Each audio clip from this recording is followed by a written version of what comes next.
Kexin, uminom ka pa ng kaunti ano? Huwag, President Liu. Hindi ko na talaga kayang uminom. Malalasing na ako kung iinom pa ako. Ay naku, hindi ba't mas maganda kung malasing ka? Kapag lasing ka na, pupunta tayo sa hotel. Sino-sino may sabing sasama ako sa'yo sa hotel? Kexin, iinom ka ba o hindi? Ikaw lumayo ka sa akin. Lan Kexin, umanda ka sa akin. Hindi mo ako matatakasan ngayong gabi.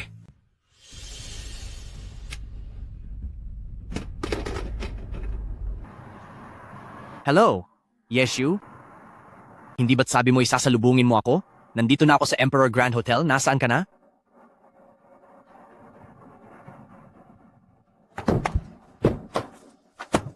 Ano? Ikaw ba ang tinawagan kong driver? Anong driver? Alis na, bilis! Baka nagkakamali ka lang, miss? Hoy, huwag kang susuka sa kotse ko. Huwag ka ng maraming daldal. Irereklamo kita kapag hindi ka pa umalis. Hoy, miss. Hoy, miss. Sandali, saan ka ba nakatira? Hello? Hi.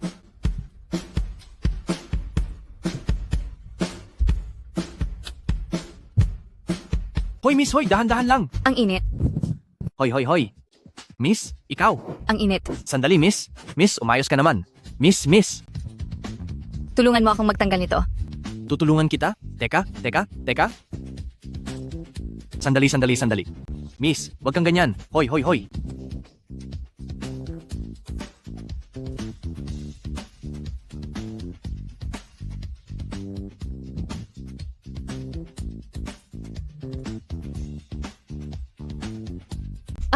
Sino ka? Aray-aray ko po.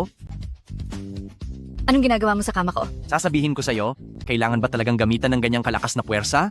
Huy! Kagabi ay lasing na lasing ka at pumasok sa kotse ko. Sa kabutihan ng loob ko ay hinatid kita, pero itinuring mo lang akong parang driver, tapos nasukahan mo pa ang kotse ko, at pilit mo pa akong hinaras kagabi. Kagabi? Kami ng tagapagmana ng Tiansheng Group na si Liu Fang ay nag-usap tungkol sa malaking proyekto sa hotel. At pagkatapos ay pinainom nila ako ng 3 hanggang 5 bote ng alak, hanggang sa nagsimulang uminog ang paningin ko. Gusto lang akong samantalahin ng walang hiyang iyon habang lasing ako, at balak niya akong gawan ng masama. Nakakainis? Oy, Eh di, ibig sabihin ay sinamantala mo rin ang pagkakataon? Ikaw? Hinaras mo rin ako! pinagsasamantalahan ko ang sitwasyon? Isa akong mabuting lalaki. Sa ginawa mo sa akin kagabi, kanino ako dapat magreklamo? Ikaw. Ang unang pagkakataon ko, naibigay ko lang sa isang estranghero. At ako pa ang namilit na makasama siya? Napakagulo talaga nito. Hayes? Ano? Pananagutan mo naman ako, di ba? Pananagutan? Anong kalokohan yan? Dapat ay ikaw ang managot sa akin. Teka. Hindi, naku! Anong ginagawa mo?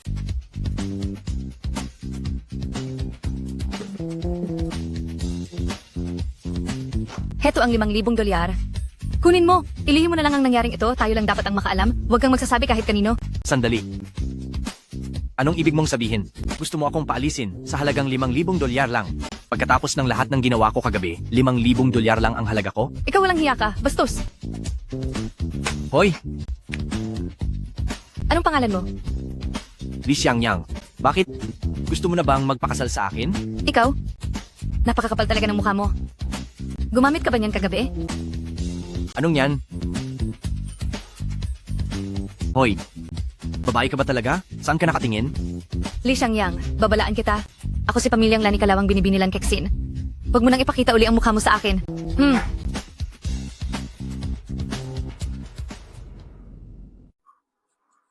Hello, Lolo?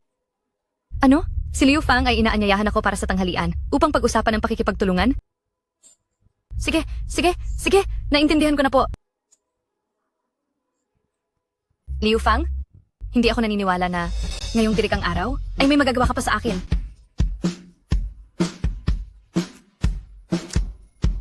Lan Kexin? Huwag kang mag-alala. Mula ngayon, ako si Supreme Master of Supreme Hall ang magbabantay sa iyo. Nagbibigay pugay po kay kataas-taas ang Panginoon. Ilang beses ko na bang sinabi sa inyo na ito ay Long City, hindi South Territory. Huwag kayong basta-basta lumuluhod. Aakalain ng mga tao na umaarte lang kayo. Kayo ang pinuno ng nangungunang organisasyong pangkalakalan sa buong mundo, ang Panginoon ng Supreme Palace, na may hawak sa kalahati ng kayamanan ng mundo. Ngayong nagbalik na kayo sa inyong pinagmulan. Bakit hindi kayo tumuloy sa marangyang villa na inihanda ko para sa inyo at kailangang manatili sa ganitong klaseng lugar? Dito kami ng nanay ko.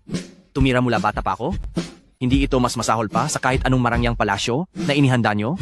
Pero kataas-taas ang Panginoon, hindi po ligtas na mag-isa kayo rito. Nabalitaan ko na hindi kayo sumipot sa handaan kagabi at sumama kayo sa isang magandang babae. Anong masamang mangyayari sa akin? Siya nga pala, tulungan mo akong imbestigahan. Ang anak ng pamilyang Lan na si Lan Kexin. Kung walang magiging problema, siya na ang magiging donya ng Supreme Pavilion. Donya? Kailangan pa ba ni kataas-taas ang Panginoon na gamitin ang impormasyon ng Supreme Pavilion? Mayroon pa ba rito sa mundo na babaeng hindi mo kayang makuha? Huwag ka nang madaldal, asikasuhin mo na agad yan. Sa loob ng 10 minuto, gusto ko nang makita ang lahat ng detalye tungkol kay Lan Kexin. Masusunod po, kataas-taas ang Panginoon. Lan Kexin, nakapagtapos sa AA University, isang magandang CEO na mabilis kumilos, walang naging karelasyon dati. Kaya kagabi, Yeshu, nasaan si Lan Kexin ngayon? Miss Lan ay kasama si Tiansheng Group at ang Young Master Liu Fang para pag-usapan ang pakikipagtulungan. Sige, naiintindihan ko na. Makaaalis ka na. Masusunod po, Panginoon.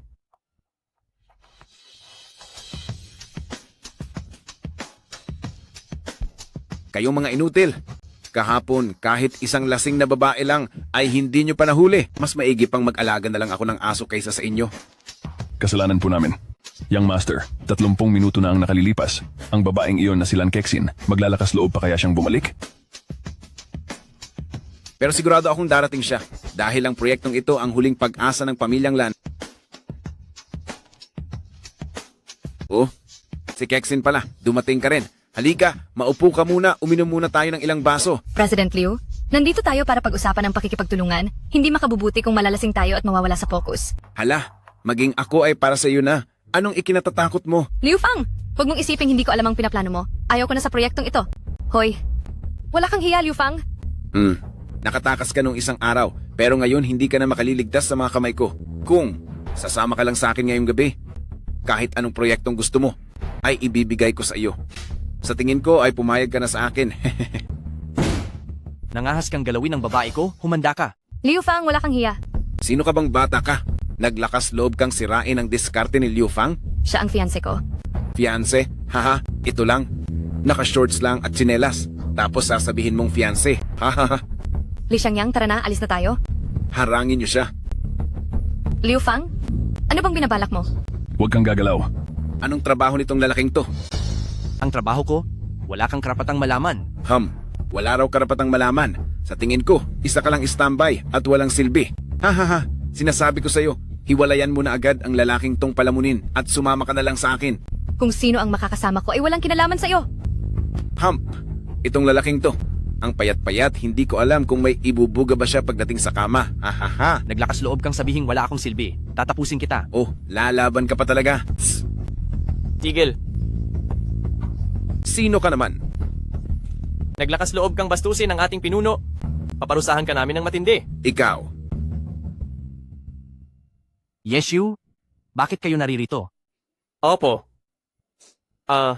Siya po ba si sister-in-law?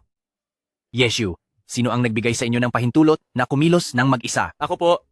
Mahal na pinuno, ginagawa ko po ito para matulungan kayong makuha agad ang asawa nyo at para makabalik na kayo sa Supreme Palace. Ilang beses ko na bang sasabihin sa iyo na wala akong balak na pamunuan ang Supreme Palace ngayon? Pero nagpadala na ako ng mensahe sa lahat. Ang mga makapangyarihang tao sa mundo ay mabilis na papunta sa Long City. Bukod doon, gusto nilang lahat na magbigay galang sa mahal na pinuno. Di ba sinabi ko na sa iyo, maging mapagkumbaba ka lang. Kailangan ko pa bang hilahin ang tenga mo para makinig ka? Umalis ka na sa harap ko. Sige na, aalis na ako ngayon. Ha. Lord Supreme ka pa. Ako nga, parang Diyos na rito. Kumuha ka lang ng extra para umakting dito? Sa tingin mo ba, hindi kita tuturuan ng leksyon? Hindi ka naniniwala? Ang kinuha mong aktor ay masyadong OA. Sinong maniniwala riyan? Hindi ka rin naniniwala? Si Yeshu talaga, kailangan talagang gumawa ng ganito kalaking eksena. Isang aktor lang pala, uwad na fiancé. Kexin, pinapayuhan kita, sumama ka na sa akin. Kexin, halikan mo lang ako ng isa.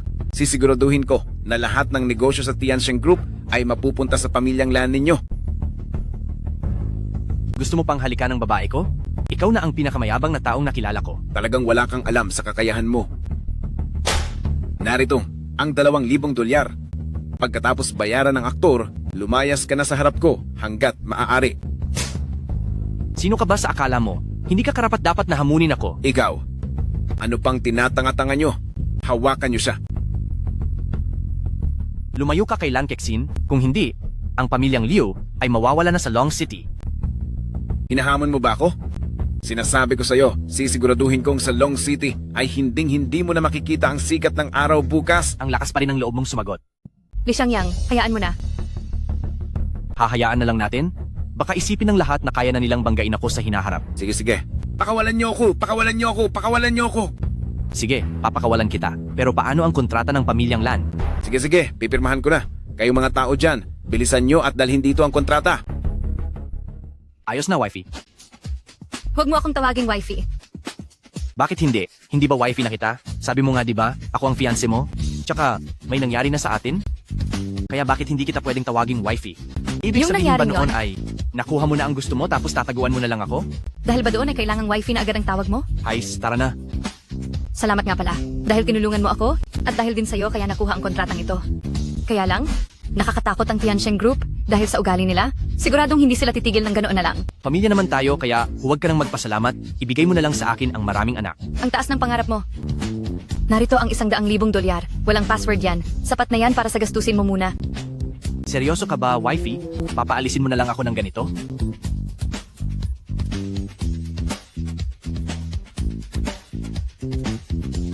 Ay naku,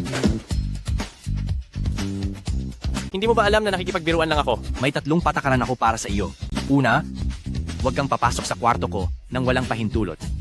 Pangalawa, siguraduhin mong mawawala si pamilyang Liu sa Long City, kasama na pati ang pagbagsak ng Tiansheng Group.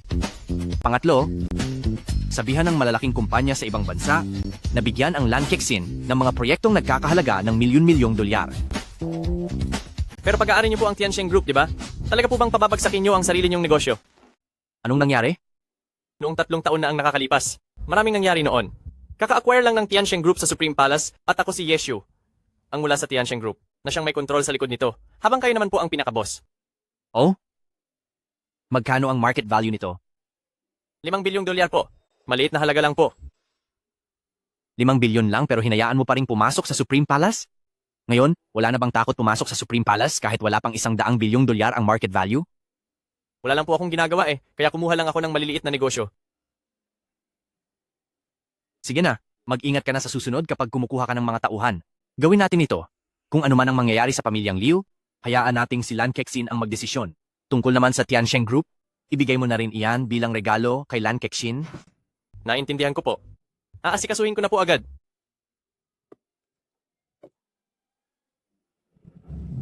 Ako naman ay kakain muna ng tanghalian. Gutom na ako.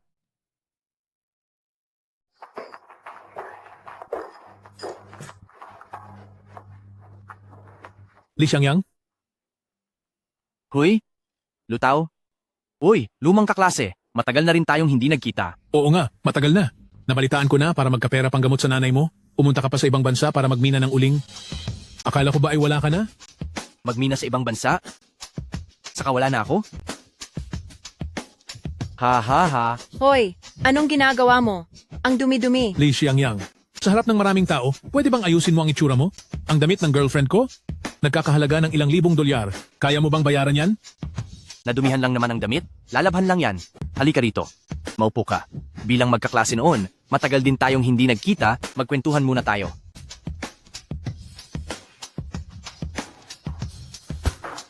Magkwentuhan? Li Xiangyang? Anong trabaho mo ngayon? Hay, ako ba? Balak ko na mag-early retirement para makasama ko ang asawa ko sa bahay. Pinaganda mo pa ang pagsabi na palamunin ka lang. May bahay ka ba? May kotse ka ba? Doon pa rin ako nakatira sa dati. Doon sa... Sige na, sige na. Ngayon ay isa na akong boss sa ilalim ng Tiansheng Group sa kumpanyang general manager. Ang isang mababang tao na katulad mo, hindi nararapat na makipag-usap sa akin. Sinasabi mo bang mababa ako? Lutaw, magkaklase naman tayo noon. Hindi na kailangan ganyan, di ba? Nakasuot ka lang ng mga mumurahing damit. Ang buong suot mo ay hindi man lang aabot sa $200 at may mukha ka pang magsabing kaklase kita. Ang kapal talaga ng mukha mo. Hay, Lutao, inisip ko pa naman na dahil magkaklase naman tayo dati, Kung magkaroon man tayo ng problema sa hinaharap, ay magtutulungan pa tayo. Pero base sa nangyayari ngayon, mukhang hindi na iyon kailangan. Tulungan mo ako? Hoy, Li Xiangyang. Kung wala kang salamin, mahiya ka naman sa sarili mo. Ano ka ba talaga? Napakahusay mo talagang magmalaki sa sarili mo. Sige na, busog na ako. Boss, Teka lang, Li Xiangyang. Paano naman yung utang mong $2,000? Bayaran mo. Naaalala ko ang lahat ng iyon ng malinaw. Ang $2,000 na yon hanggang ngayon, malamang ay nasa $100,000 na ang halaga niyan, di ba? teka. Kailan pa ako nagkautang sa'yo ng $2,000?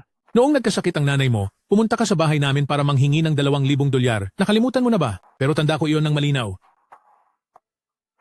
Kung hindi ako nagkakamali, ang $2,000 na iyon ay pambayad pinsala sa tatay ko nang maaksidente siya sa construction site nyo, di ba? Wala akong oras para makipagtalo sa'yo.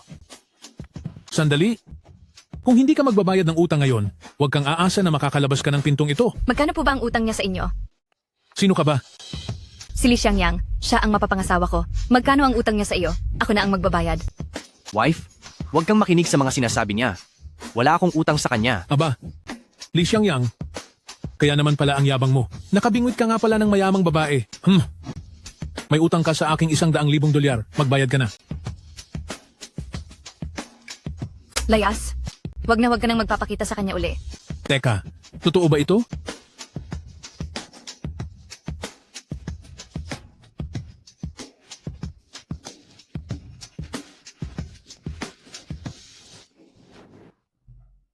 Wala talaga akong utang sa kanya. Bakit mo siya binigyan ng pera? Inapi ka na niya ng ganoon? Matitiis mo pa ba yon? Lalaki ka ba talaga? Grabe, kung lalaki ba talaga ako? Hindi ba't napatunayan mo na yon? Ikaw? Talagang mapurolo ka. Wala talagang matino sa mga lalaki. Ang isang mayamang binibining tulad mo? Anong ginagawa rito sa maliit na kainan ng pansit? Ibig bang sabihin nito? Ay sobrang nangulila ka sa akin, kaya pinuntahan mo ako? Ikaw? Parang kailangan mo ng pera, di ba? Kailangan mo ba ng pera? Hindi. Mukha ba akong nangangailangan ng pera? $100,000? Gagawin mo ba? Alam mo ba na sa paraan ng pagsasalita mong iyan, madaling makapag-isip ng kung ano-ano ang mga tao? Baka magkaroon sila ng maling akala. Hindi ko alam kung paano sasabihin, pero mayroon akong gustong ipatulo sa'yo. Madali lang iyan. Tara na, sa labas na tayo mag-usap. Bakit parang apurado kang makita ako? Anong problema? Ang lolo ko, sabi niya kailangan kanyang makita, kung hindi ay itatakwil na niya ako. Sigurado dahil ito, sa takot na may nagawang mali sa kontrata, laban kay Liu Fang. Tulungan mo na ako sa pagkakataong ito. Kausapin mo na ang lolo ko. Ako. Sige, tayo na. Ako na ang bahalang mag-ayos niyan para sa'yo. Lolo, narito na ako. Sige. Oh, ikaw ba yung peke na kinuha ni Kexin? Lolo, ang pangalan ko ay Li Xiangyang, hindi ako peke. Wala akong pakialam kung sino ka man. Napakalakas ng loob mo. Nagawa mong saktan si Young Master Liu Fang. Binigyan mo ng malaking problema ang pamilya namin. Lolo, siya ang unang nagtangkang gumawa ng masama kay Kexin, at ang ginawa ko sa kanya ay mabait pa kumpara sa dapat sa kanya. Manahimik ka.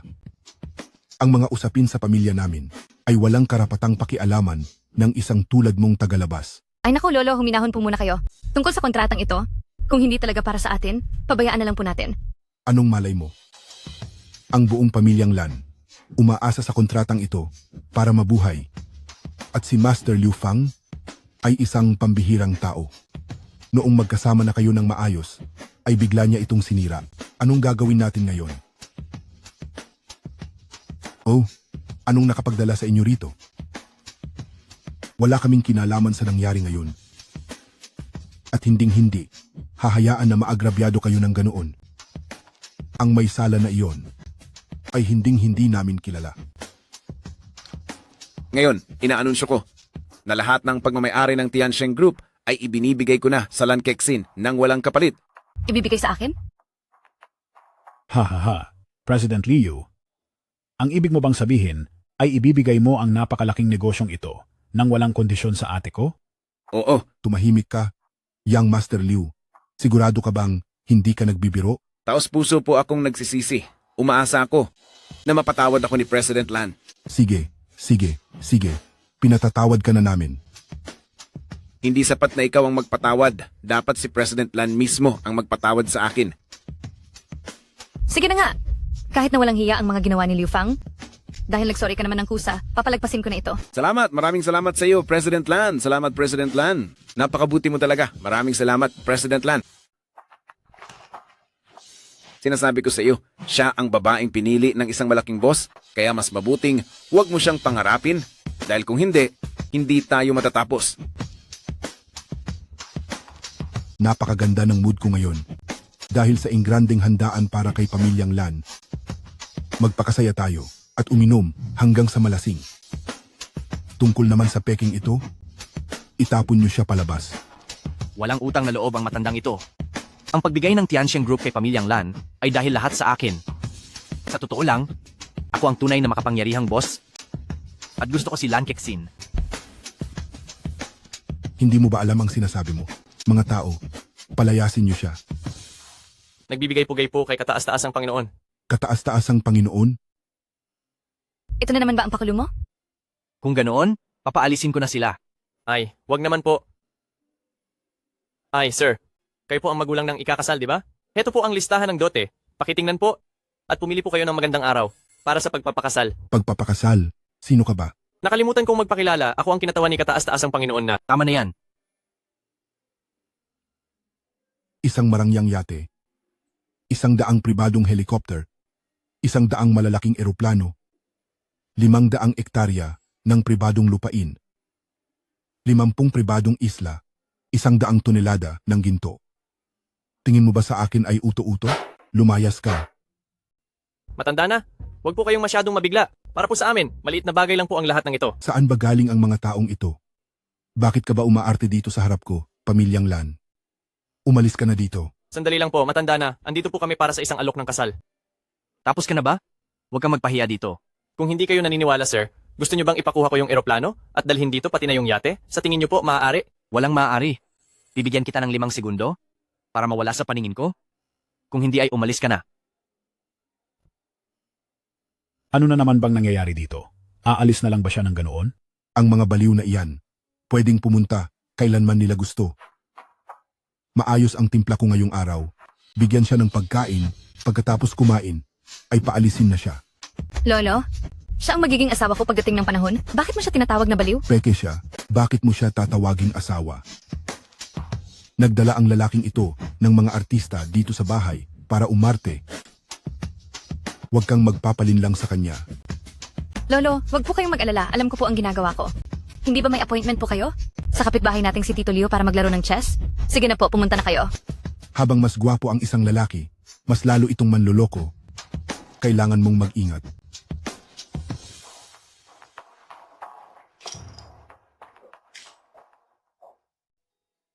Kexin. Oras na para bumangon.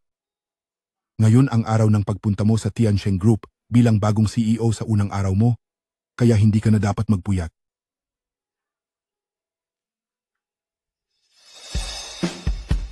Bakit may 4 na binti rito? At bakit may balahibo? Kexin, sino ang lalaking ito sa kama mo? Anong lalaki po? Tingnan mo kaya. Ah, Li Xiangyang. Anong problema, mahal ko? Hindi ba sabi ko sa sahig ka lang matulog? Bakit napunta ka rito?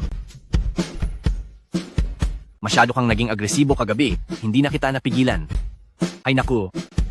Kasalanan mo dahil hindi ka natulog ng maayos kagabi. Sinisipa mo kasi ang kumot at gusto lang sana kitang kumutan uli. Pero bigla mo na lang akong niyakap ng mahigpit. Kaya hindi na ako nakawala.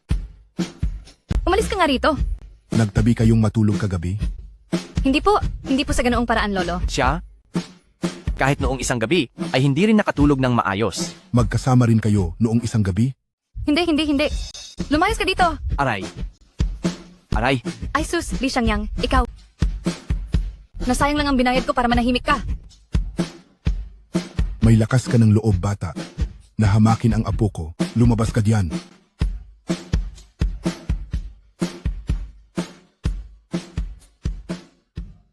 Lolo, wala po siyang kinalaman sa nangyari nung isang araw. Kasalanan po iyon ni Liu Fang. Nilasing niya ako, kaya... Tumahimik ka.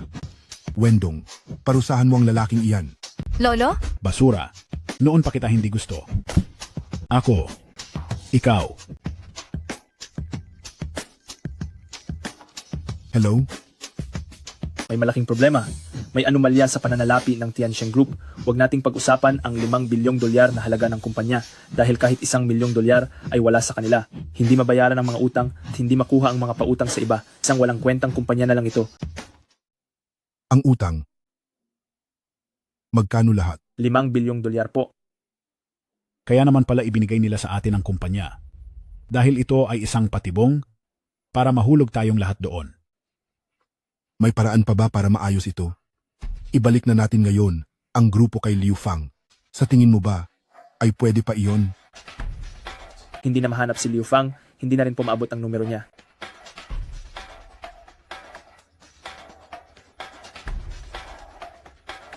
Kasalanan mo itong lahat. Kung hindi mo sana kinalaban si Liu Fang, ang ating pamilyang Lan ay hindi masasangkot sa gulong ito. Hay naku, tapos na ang lahat. Hindi ko po sinasadya, Lolo. Hindi mo sinasadya? Dahil sa wala kang alam, dapat kang parusahan. Lolo, kaya kong iligtas ang pamilyang Lan? Kaya mong iligtas ang pamilyang Lan? Alam mo ba kung gaano kalaki ang 5 bilyong dolyar? Kaya niyan durugin ang 100 taong tulad mo.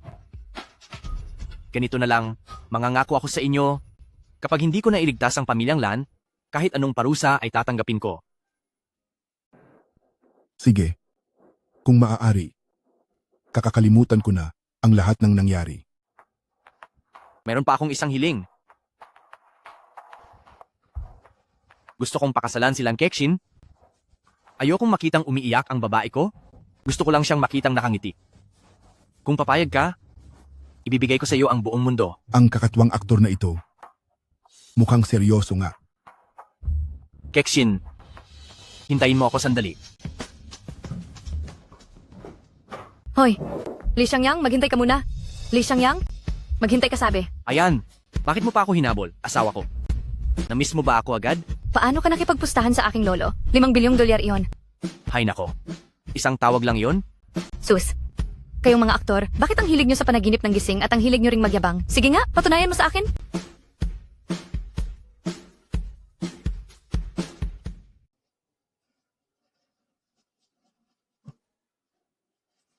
Naputulan na ng load, asawa ko. Ito lang? Gusto mo pa ring iligtas ang ating pamilyang Lan? Heto, itype mo rito ang numero mo.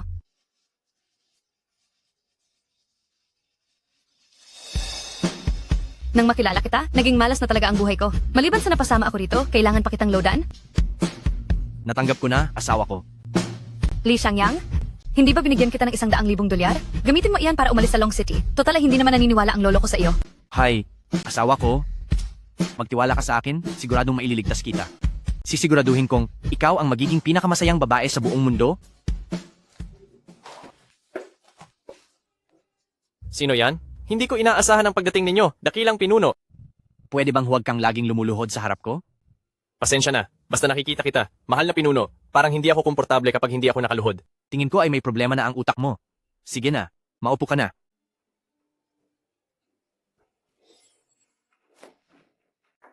Bakit may utang na 5 bilyong dolyar si Tianxiang Group? Hindi ko rin alam, pero ilang buwan na ang nakakaraan. Noong malaman ni Liu Fang ang pagkatao ko, binigyan niya ako ng 5 bilyong dolyar. Pagkatapos, pumayag na akong pasamahin siya sa Supreme Palace. Pakiusap kataas-taas ang Panginoon, huminahon po kayo. Dahil lang sa 5 bilyong dolyar ay tinanggap mo na siyang tauhan? Sige, nangyari na ang nangyari. Pero sa susunod, mag-ingat ka sa pagpili ng mga tauhan mo. Salamat po kataas-taas ang Panginoon. Ngayon, ano na po ang susunod nating gagawin? Ang mga ari-arian ng Tianxiang Group, kahit wala sila sa top 5, ay may malaking potensyal pa rin sila. Bilhin mo iyon at ibigay kay Lan Kexin. Kataas-taas ang Panginoon. Ang totoo, ako rin ang may-ari ng kumpanyang iyon. Mas madali pala kung ganoon, ibigay mo na iyan kay Lan Kexin? Walang problema po.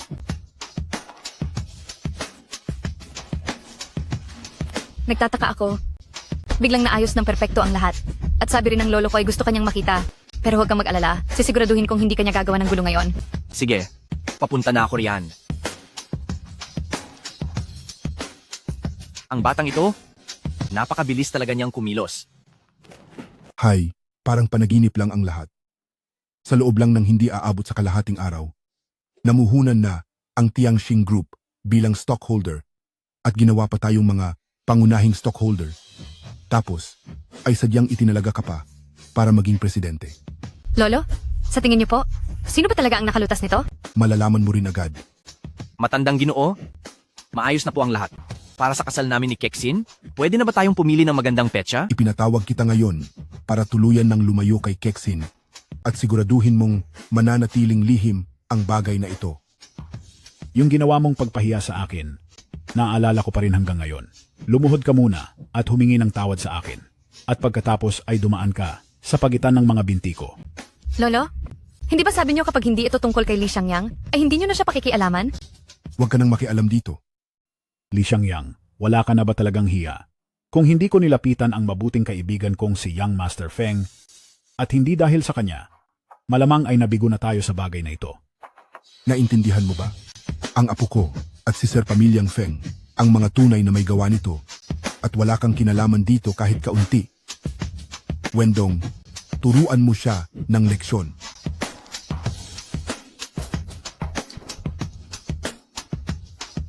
Tawagan mo ang kaibigan mong si Young Master Feng para malaman natin kung ano ang totoong nangyari. Ha, Young Master Feng. Young Master Feng. Tungkol sa pagpasok ng pamilyang Lan sa Tianxing Group, ikaw ba ang nag-ayos nito, di ba?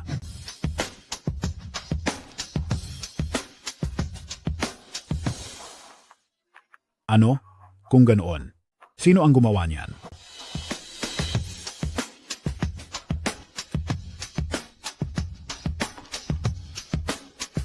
Isang misteryosong tao. Kexin, meron ka bang dinidate ngayon?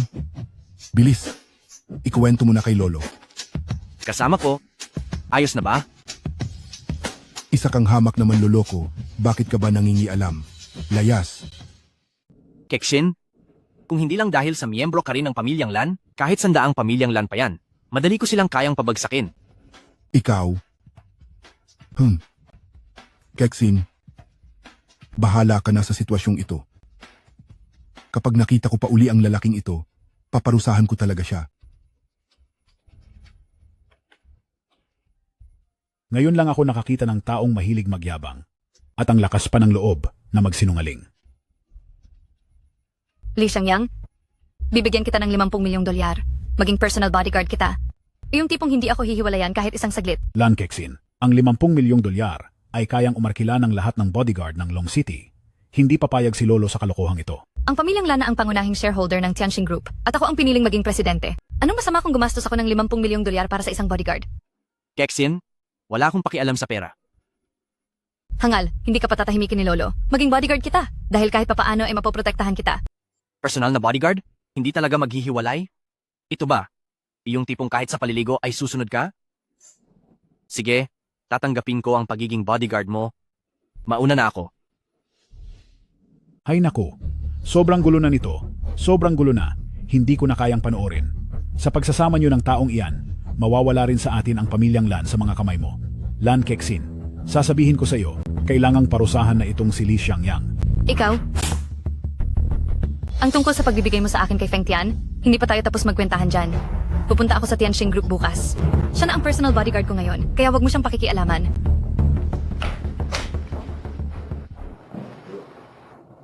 Uy, Sister Xiao Yue, bakit ka narito? Bakit may mga buhok dito sa kama mo? Buhok ko yan. Ganito ba kahaba ang buhok mo? May pumasok bang babae? Dito sa kwarto mo? At natulog pa ba siya sa kamang ito? Hindi. Ano? Xiangyang, sabay tayong lumaki at galing tayo sa Long City. Ako na ang naglilinis ng buong kwartong ito. Kahit pa magkababata tayo, pansin ko lang na madaling araw ka na laging bumabalik at nakikita kitang pumupunta sa pamilyang Lan. Sabihin mo sa akin, nagtatrabaho ka ba bilang gigolo? Hindi iyon ang ibig kong sabihin. Sister, mali ang iniisip mo, hindi ganoon ang nangyari. Hindi ako nagkakamali, pansamantala lang ang trabahong iyan at masama yan sa kalusugan mo. Lakas loob itong sinasabi sa iyo ni Sister na simula ngayon, ako na ang bubuhay sa iyo. May nilaga akong fish soup sa kusina. Kumain ka para lumakas ang katawan mo. Sister Xiao Yue, may maayos akong trabaho at ang kinikita ko ay 10 milyong dolyar kada taon. Hindi ko akalain na isa ka palang palamunin. Hindi? Kung iyan ang iniisip mo, wala na akong magagawa. Ngayon, ang araw ng pag-upo ng presidente, Kaya kailangang maging listo kayong lahat. Ang mga katulad niyang may dalang sako ay palayasin niyo agad. Gusto ko lang linawin sa'yo, isa akong personal bodyguard ni Presidente Lan. Sinabi ko na, di ba? Siguradong matatakot kayo kapag nalaman niyo ang katayuan ko. Manager Lee, hindi ko ba nasabi na ang mga pulubi at aso ay bawal pumasok dito? Ano? Sumusobra ka na ah? Himp. Gusto mong dumaan? Sige, gumapang ka sa pagitan ng mga binti ko at palalagpasin kita. Sige. Hehe, halika rito. Aray, huwag mo akong hawakan. Ma? Hay nako, alam ko na po. Sige na. Kahit si Young Master Long o si Young Master Liu pa iyan, wala akong balak magpakasal. Ako ang dapat masunod pagdating sa sarili kong kasal. Hoy, Mrs., nandito na ako. Bakit ka may bitbit na sako? Hindi ito basura. Ito ang lahat ng yaman ko. Dahil bodyguard na kita?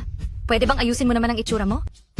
Sa susunod na may mga party tayong pupuntahan, kapag ganyan ang suot mo, ay tiyak na mapapahiya ako. Sige po, kahit ano pang gusto ni Mrs. na isuot ko, isusuot ko para sa'yo. Tama na iyan. Sa itsura mong iyan, kahit mag-branded ka pa, mukha ka pa ring tarantado. Sabi ni Mama, nakabalik na siya galing sa biyahe. At nalaman niyang may fiancé na ako kaya gusto kanyang makita. Nandiyan na ang biyanan ko? Dapat pala ay maghanda ako ng mabuti para mabigyan siya ng malaking regalo. Huwag na! Hindi mo kailangang maghanda ng kahit anong regalo, manahimik ka na lang. Ano bang nagawa kong kasalanan? At siya pa ang naging fiancé ko. Ang batang si Kexin, bakit hindi pa siya bumabalik? Auntie, wag na po kayong magalit. Baka po na-traffic lang sa daan ang pinsan ko. Paano akong hindi magagalit? Sa dami ng mayayamang binata dito sa Long City, kahit sino na lang sana ang piliin ni Kexin, pero bakit sa isang hamak na mahirap pa siya nagkagusto? Ma! Nakakainis talaga. Talagang nakakapanggigil. Ma! Nandito na po ako. Aba, alam mo pa palang umuwi? Siya na ba ang fiancé mo? Ang dukhang ito? Ma, kasi... Ma, bodyguard na po ako ngayon ni Kexin. Huwag po kayong mag-alala. Aalagaan ko pong mabuti si Kexin sa hinaharap. Ma, isa kang hamak na lalaking walang pinanggalingan. Ano ang karapatan mong pakasalan ng anak ko? Tama po. Narinig ko nga po kay Brother Wendong na ang mahirap na lalaking ito ay panggulo lang sa pamilya nating mga pamilyang Lan. Hindi po totoo iyan. Palagi akong tinutulungan ni Li Xiangyang, naging CEO lang ako dahil sa tulong niya. Naging CEO ka ng Tianxing Group dahil sa kanya? Opo. Paano naman makakatulong si Li Xiangyang? Hamak na mahirap lang siya. Ate, paalisin mo na siya agad. Wendong, siya na ang mapapangasawa ko ngayon. Tama na, wag na kayong mag-away. Kexin, paalisin mo na siya rito. Kung kailangan mo ng bodyguard, ako na ang maghahanap para sa iyo. Ma, hindi ako pumapayag sa gusto niyo. Ikaw? Ano bang nakita mo sa Li Xiangyang na iyan?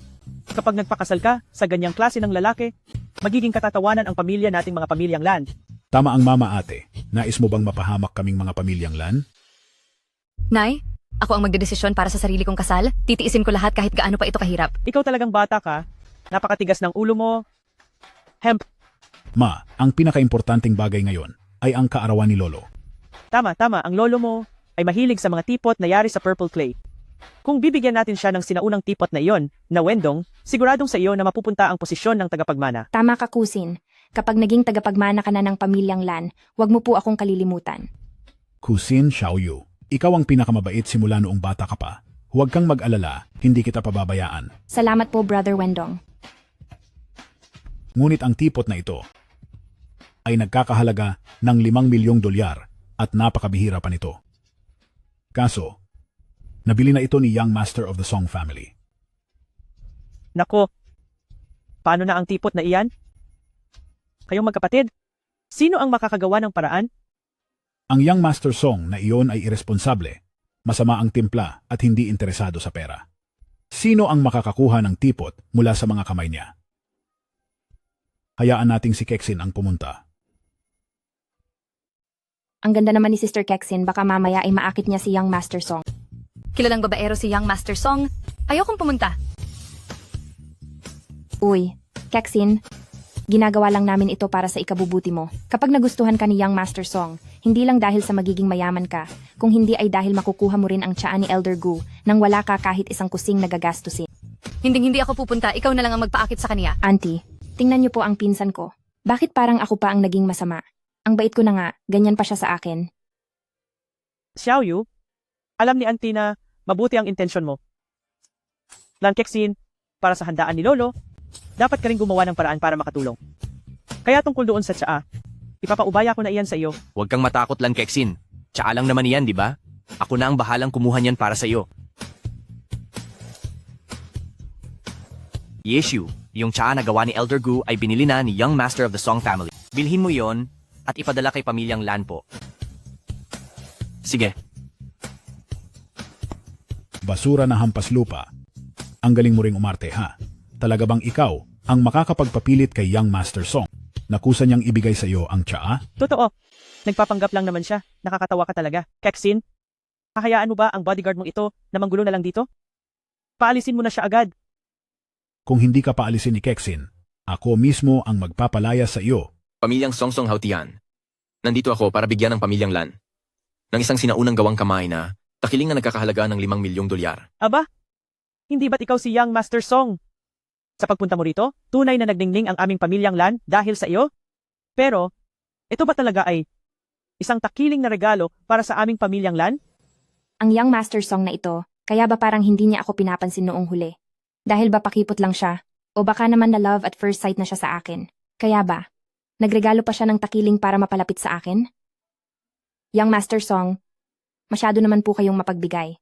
Minsan lang tayo nagkita noon, pero binigyan mo agad ako ng ganitong kalaking regalo. Oo nga. Para sa inyo talaga ito, Miss Lan. Pasensya na sa nangyari noong nakaraan. Pakitanggap na po itong takiling. Maraming salamat po, Young Master Song. Mukhang malaki na si Xiaoyu. Talaga namang kaakit-akit. Nakakadiri ka. Wala ka na ba talagang hiya? Ang teherong ito ay malinaw na ipinadala ko. Bakit mo sinasabing sa iyo galing? Walang hiya kang hampas lupa, ano bang pinagsasabi mo? Matagal na kaming magkakilala ni Young Master Song. Siguradong si Young Master Song ay sadyang ipinadala ito para sa akin. Masyado namang asumero ang ibang tao rito. Ikaw, Huwag ka nang gumulo, Li Xiangyang. Kexin, maniwala ka sa akin. Li Xiangyang, ano pang idinadahilan mo? Young Master Song, hindi ba't sinadya mong ipadala ito para kay Cousin Xiaoyu? Teka lang. Inutusan nga ako na ihatid ito kay pamilyang Lan. Pero kung para kanino talaga, ay hindi ko po talaga alam. hindi ito maari. Young Master Song, hindi ba gusto mo ako, kaya sadyang ipinadala mo ito para sa akin? Ang lalaking ito, gusgusin ng ayos, tiyak na nagsisinungaling lang siya. Siguradong may koneksyon si Lan Yu sa mga makapangyarihan. Kapag napalapit kami sa kanya, gaganda na ang buhay nating sa pamilyang Song. Tama-tama, simula nung minsan tayong magkita, ay nagustuhan ko na agad si Beb. Lan Yu sa unang tingin, hindi ko alam kung si P. Lan Yu ba? Ay may pagtingin din sa akin? Naku, Young Master Song, sa sinabi mong iyan, ay nakakahiya naman. Unti-unti tayong magkakilala. Anong ginagawa mo? Hampas lupa ka? May mga tao talaga ditong napakakapal ng mukha. Masusuka na ako kapag nagpatuloy pa ito. Ikaw, Nakakadiri. May lakas ka ng loob na magsalita ng ganyan kay Be. Lan Yu, ikaw na bata ka? Mukhang gusto mo nang mapahamak. Pinapayuhan kita? Ibigay mo na sa akin ng maayos ang takure? Kung hindi, huwag kang magagalit kung hindi ako maging magalang sa iyo, pamilyang Song. Sa'yo lang nanggaling iyan? Sa itsura mong iyan na naka-short at tsinelas, anong magagawa mo? Pwes, tingnan na lang natin. Li Xiangyang, ang lakas pa ng loob mong makipagtalo sa akin. Maniwala ka sa akin, ikaw ang mapapahamak ng malala. Sige, ngayon ay pakikilusin kita ng walang reklamo.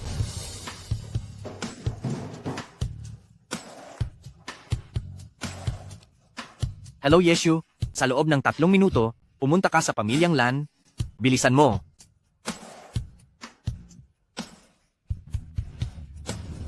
Hindi ba't isang extra lang ang taong ito? Ang galing din niyang umarte, ha?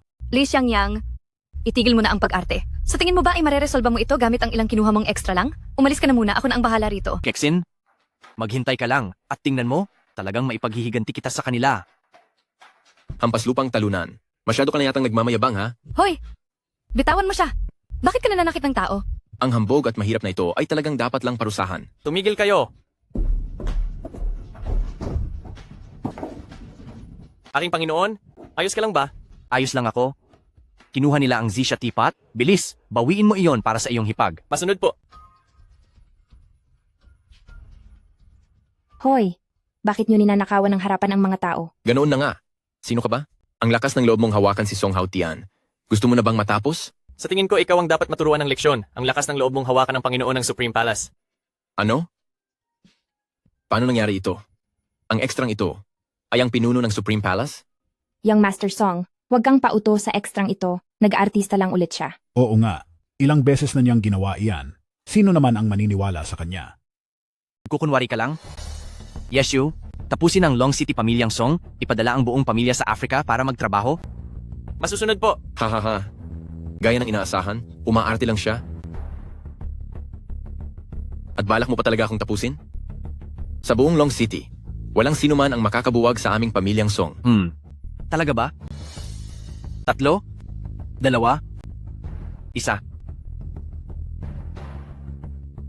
Hello, Tay? Ano? Bangkarutan na ang pamilya natin? At ipapadala pa kami sa Africa? Yeshu, kunin mo na siya. Masusunod po.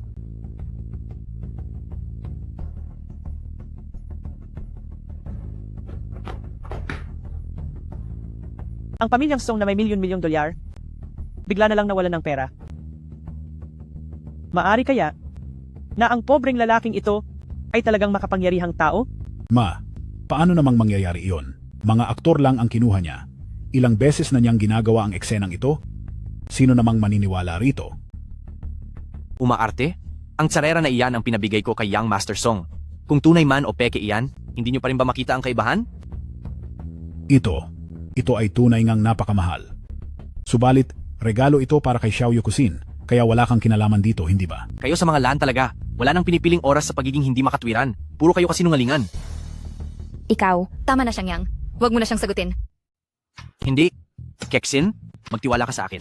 Paano mo ako mapapaniwala? Ang Yeshu na iyan ay sarili mong team? Lagi ka sigurong tinutulungan yan sa mga palabas mo. Keksin, bakit pati ikaw ay hindi naniniwala sa akin? Tama na.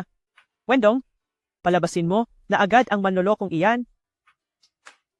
Keksin, napagod din ako ngayong araw. Palamigin mo muna ang ulo mo. Babalikan na lang kita bukas. ngayong umalis na, ang marumi at mabahong pulubi. Luminis din ang simoy ng hangin dito.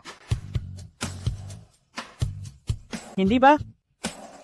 Lan Keksin, sinasabi ko sa iyo, hindi ba't gusto mo lang naman ng bodyguard? Ihahahanap kita ng ilang malalakas na bodyguard. Yang Li Xiangyang na iyan, mukhang lampa lang, hindi maaasahan iyan.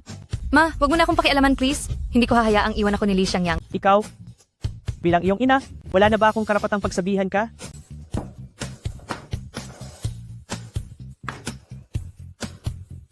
Ate, bukas na ang ika-70 kaarawan ni Lolo. Ano ang ireregalo mo? Ang ibibigay ko ay itong porselanang tepon. Wendong, ikaw naman?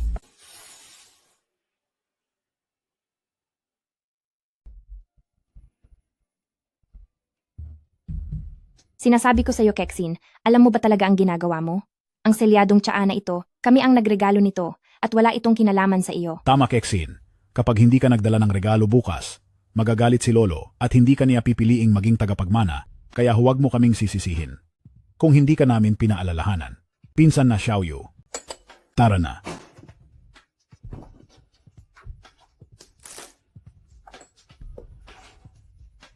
Itong 5 milyong dolyar na tsaa ay sadyang kahanga-hanga, pero kapag binigay natin ito kay Lolo bukas, siguradong magtatanong siya kung saan ito nanggaling at tiyak na aagawin ni Keksin ang kredito. Oo nga, Kauzin, kapag nakuha ni Keksin ang pabor ni Lolo, ang posisyon ng tagapagmana, ay baka mawala na sa atin. Anong gagawin natin ngayon? Itong tsaa na ito, ibibigay pa ba natin? Siyempre ibibigay natin, pero bago natin ito ibigay, dapat ay peke ang ibibigay natin. Bukas, kapag natanggap ni Lolo ang tsaa, magiging napakasaya niya, ngunit kapag nalaman niyang peke ito, mas lalo siyang magagalit. Dahil doon, si Keksin ay wala nang kakayahang umagaw sa posisyon bilang tagapagmana. Magbibigay ng peke? Napakagandang ideya niyan. Lolo, maligayang kaarawan po sa inyo. May inihanda po kaming malaking regalo para sa inyo. Sinisiguro po naming matutuwa kayo, paparating na po iyon agad. Hulaan niyo po kung ano kaya ito. Sorpresa, Opo, hindi kaya. ha. Lolo, ang galing niyo pong manghula. Ito ang antigong tsaa na gawa sa purong luwad. Ay naku, talaga bang gawa ito sa purong luwad? Dali, patingin nga ako. Lolo, wag po kayong magmadali. Nasa kamay pa ni Keksin ang gamit, iaabot din po namin ito agad sa inyo. Anong nangyayari kay Keksin? Sa ganito ka-importanteng okasyon, pinaghihintay niya pa ang mga nakatatanda? Napakawalang galang naman niya. Oo nga po, Yumayabang na talaga ang ate ko. Ilang beses ko na siyang pinaalalahanan bago umalis, hindi pa rin siya natuto. Hay naku, ano ba talagang nangyayari kay Keksin? Lolo, maligayang kaarawan po sa inyo. Medyo na-traffic po kasi kami sa daan, kaya medyo nahuli kami ng dating. Hoy Keksin, sa birthday banquet ni Lolo, palalampasin ko na ang pagkahuli mo. Pero bakit mo pa sinama ang pulubing iyan? Talaga bang gusto mong parusahan ang puso ni Lolo sa galit? Ano ka ba, Keksin? Hindi ba't sinabi ko, nang palayasin mo ang lalaking iyan? Anong nangyayari sa iyo? Makinig ka. Master Lan, ilang beses ko na kayong tinulungan sa pamilyang Lan, imbes na magpasalamat ka, bakit ang hilig nyo pa rin palayasin ako? Hoy, anong pinagsasabi mong kalokohan? At nagawa mo pang sagot-sagutin ng lolo ko. Ikaw na batang ka, totoo ngang isinama mo ang dukhang to na wala namang pinagmulan, palayasin mo na siya ngayon din. Lolo, si Li Xiangyang ay tao ko na ngayon, hindi ba't pagmamaliit ito sa amin? Galing tayo sa respetadong pamilya. Keksin, bakit ka nagpakasal sa lalaking tulad niya? Isa lang siyang basura sa lipunan. Huwag kang magpakita sa harap ko. Layas. Keksin, narinig mo ba? Tungkol sa pagkahuli mo, pinalampas na yon ng lolo mo. Pero, ang pakikipagsabwatan sa isang hamak na dukha, paano ito nangyari? Paalisin mo na siya. Huwag mo na siyang hayaang makita pa ng lolo mo. Kayo talagang pamilya. Sa pagkakaroon ni na Keksin sa inyo, masasabing malas talaga siya. Anong sinasabi mo? Lumayas ka na ngayon din? O baka gusto mong tawag pa ako ng tao para bitbitin ka palabas? Lolo, Ma, huwag po kayong ganyan. Maraming beses na nalagay sa krisis ang pamilya natin at pasalamat tayo sa tulong ni Li Xiangyang. Keksin, huwag kang magsalita ng kung ano-ano. Ang krisis ng pamilyang Lan ay walang kinalaman sa Li Xiangyang na ito, hindi ba? Nasaan na ang sinaunang takure na gawa sa ube na putik? Ipakita niyo na sa akin. Dali. Lolo, tingnan niyo po. Ito ang inihanda naming takure para sa inyo. Ito ang lagi ninyong inaasam-asam. Handog po namin ito sa inyong kaarawan. Ay, seryoso ba? Ito nga ang sinaunang takure. Ngayon lang ako nakakita ng ganitong klaseng gamit. Mukhang napakaganda nito. Lolo, basta po nagustuhan nyo. Nakuha lang po namin ito dahil sa tulong ni Li Xiangyang. Ganoon ba? Yung lalaking extra lang na iyon? Sa tingin ko sa batang iyon, wala naman siyang maipagmamalaking katayuan. Paano siya nagkaroon ng kakayahang makuha ang napakamahal na takure na ito? Nakuha ko lang po ang takure na ito dahil sa swerte. Sana po ay nagustuhan ito ni Lolo Lan. Sobra akong nasiyahan. Naging malabo ang isip ko. Hindi talaga dapat manghusga sa panlabas na anyo. Sandali lang po, Lolo. Pakiramdam ko may kung anong mali sa takure na ito. May mali? Anong mali dito? Nararamdaman ko ring may mali. Natatandaan ko. Ang purple clay teapot na ito kahapon, siguradong mayroon itong selyo. Pero bakit ito ngayon? Wala na itong selyo. Oo nga. Walang selyo ang isang ito. Ibig bang sabihin ay peke ito? Ang mga purple clay teapot na walang antigong selyo ay lahat peke. Uy, Keksin, nang ilagay ko ito kaninang umaga, totoo ang lahat. Bakit nang ilabas na ito ngayon? Ay peke na ito. Sabihin mo, ano ba talaga ang nangyari? Hindi ko po alam. Hindi ko kailanman binuksan ang kahon na ito. Testigo ako, si Keksin, mula simula hanggang dulo, ay hindi binuksan ang kahon na ito. Tumahimik ka, hampas lupa. Kasabwat ka niya, sino ang maniniwala sa mga sinasabi mo? Lolo, tingin ko ay pinalitan ito ng peke. Oo nga, lolo. Ang tipot na ito ay laging dala ni Keksin. Siguradong pinalitan niya ito. Hindi ko po yan pinalitan! Lolo, pakiusap maniwala kayo sa akin. Hindi ko rin po alam ang nangyari. Hawak-hawak mo lang ito kanina, sinasabi mong hindi mo pinalitan. E paano naging ganito? Oo nga, Keksin. Siguradong pakana mo ito. Hindi ko po alam kung paano ito nangyari, Lolo. Kailangan niyo pong maniwala sa akin. Wala akong dahilan para palitan ng purple clay na pitsel. Lolo, wag po kayong maniniwala kay Keksin kung hindi niya ito pinalitan. Sino pa ba ang gagawa noon? Keksin, alam kong kailangan mo ng pera. Posible kayang gusto mong ibenta ang pitsel na ito para makuha ang $5 milyong. Tama. Tama po ang sinabi ni Kuya. Lolo, paniguradong ganoon nga ang nangyari. Wendong Xiaoyu, paano niyo ako napagbibintangan ng walang anumang ebidensya? Sinabi ko na hindi ko pinalitan ng pitsel. Keksin, magsabi ka na ng totoo. Huwag ka nang magsinungaling. Lolo, hindi po ako nagsisinungaling. Lolo Lan, pakiusap po, pagkatiwalaan niyo si Keksin. Ang pitsel na ito ay hinding-hindi pinalitan ni Keksin, paniguradong may naganap na pagkakamali rito. Ano? Manahimik ka? Mahirap na extra. May karapatan ka bang magsalita rito? Sinasabi ko sa iyo, walang anumang pagkakamali rito. Kung hindi si Keksin ang nagpalit, ikaw ang kumuha nito. Eksakto. Isa ka lang mahirap na extra. Wala kang pera at gipit na gipit. Sa tingin ko, siguradong ikaw ang may pakana nito. Li Xiangyang, ikaw ba ang nagnakaw ng tipot? Sabi ko na nga ba may pumasok na magnanakaw dito? Ayaw pang maniwala ni Kexin? Ngayon ano na? Ang tipot na nagkakahalaga ng 5 milyong dolyar, nawala na lang bigla. Tia, hindi ako ang kumuha. Bakit ko naman nanakawin ang tipot na iyon? Hindi ba't ako pa nga ang tumulong para maayos ang tungkol sa tiyapot na iyan? Anong ikaw ang tumulong? Siguro, planado mo ang lahat ng ito. Ang pakay mo ay palitan ang totoong tipot para ang isang hamak na extra na gaya mo ay biglang yumaman. Tama si Xiaoyu. Isang pulubing extra na gaya mo, paanong nagkataon na naayos mo ang problema sa tipot? Kung iisipin, matagal mo na pala itong binalak. Lan Wendong, huwag kang magbintang ng walang basehan. Hindi ako ganyang klaseng tao. Nagawa mo pang mga twiran? Salot ka, ibalik mo agad ang tipot. Dahil kung hindi, pagsisihan mo ito. Ma, anong ginagawa niyo? Hindi niya kinuha ang teapot. Mula nang ibigay niyo sa akin ang regalo kanina, hawak-hawak ko lang ito at hindi ko pa binubuksan. Kaya paano niya iyon mapapalitan? Mahal, salamat sa pagtitiwala mo sa akin. Hindi ko ba sinabi sa iyo na huwag mo muna akong tatawaging mahal? Aba, Kexin, para sa iyong magiging asawa, tila sobra ang malasakit mo sa kaniya. Dahil napatunayan mong hindi siya ang nagnakaw. Ibig sabihin niyan ay sariling gawa mo ito. Ikaw ang nagpalit ng gamit. Hindi po totoo yan. Kexin, binigyan kita ng pagkakataon na maging tagapagmana ng pamilyang Lan. Pero tingnan mo, ano ba itong ginagawa mo? Alam ko pong malaki ang utang na loob ko sa pamilyang Lan, pero sumusumpa po ako na hindi ko po pinalitan ng takuring itim. Magtiwala po kayo sa akin. Kexin, bakit ayaw mo pang umamin? Pinagkatiwalaan ka na nga ng husto ni Lolo. Ngunit ang tigas pa rin ang ulo mo. Gusto mo bang itakwil ka na ng pamilyang Lan bilang isang walang silbi? Kexin, bibigyan pa kita ng isang pagkakataon. Aamin ka ba o hindi? Lolo, ano po ang aaminin ko? Wala po akong pinalitang gamit. Lolo Lan, pinalaki ninyo sa pamilyang Lan si Kexin ng maraming taon. Alam niyo kung anong klase siyang tao? Hindi ba malinaw yun sa inyo?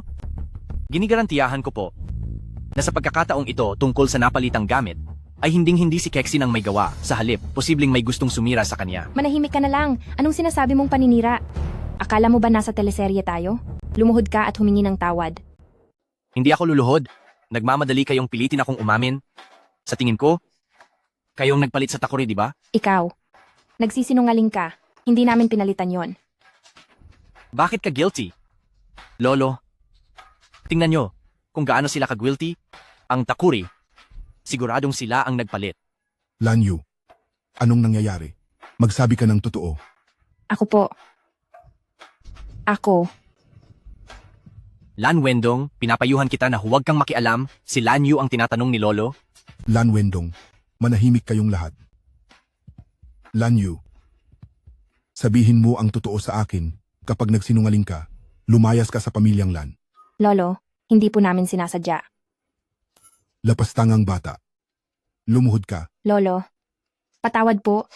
Alam ko na ang pagkakamali ko. Lan Yu, alam ko na. Siguradong kayo nga ang nagpalit sa takuri. Lolo, may maling pagkaunawa rito. Hindi po namin pinalitan yon. Baka nang paninira lang ito ni Kexin. Wendong, ano bang sinasabi mo? Inamin na ito ni Lan Yu. Hoy, kailan namin iyon inamin? Natakot lang si Xiaoyu, kaya siya humingi ng tawad. Hindi ba, Xiaoyu? Tama. Lolo, humingi lang po ako ng tawad dahil nabigla ako kanina. Pero wala pong katotohanan ang tungkol sa pagpapalit ng gamit. Lan Yu, Lan Wendong, nagawa niyo pang magsinungaling ng harap-harapan. Malinaw na binubuli niyo lang kami ni Kexin.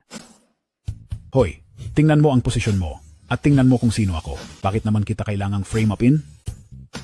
Tama po iyon, Papa. Siguradong isang hindi pagkakaunawaan lang ito. Naniniwala po ako na hindi magagawa iyon ni na Xiaoyu. So ang gusto niyong sabihin ay si Kexin ang gumawa nito? Oo. Ang lakas ng loob mo para sa isang mahirap na extra lang. Siguradong nagsabuatan kayo ni Kexin para siraan ako, para mawalan ng tiwala si Lolo sa amin. Bakit niyo naman nasasabi ang mga bagay na iyan? Wala kayong mga hiya. Lolo, tingnan niyo po ang ugali nila. Nagagalit sila ngayon dahil nahuli na sila sa sarili nilang kasinungalingan. Sila ang nagpalit niyan. Kung hindi, bakit sila nagdedepensa ng ganyan? Huwag po kayong magtitiwala sa mga taong traidor. Gaya nila. Tama ang sinasabi ni Wendong. Kexin, sobra mo akong binigo. Lolo, hindi ko po pinalitan ng Zisha teapot. Nagsisinungaling ka pa rin ba? Gusto mo bang saktan ng husto ang lolo mo? Patawad po. Sapat na ba ang isang sorry lang?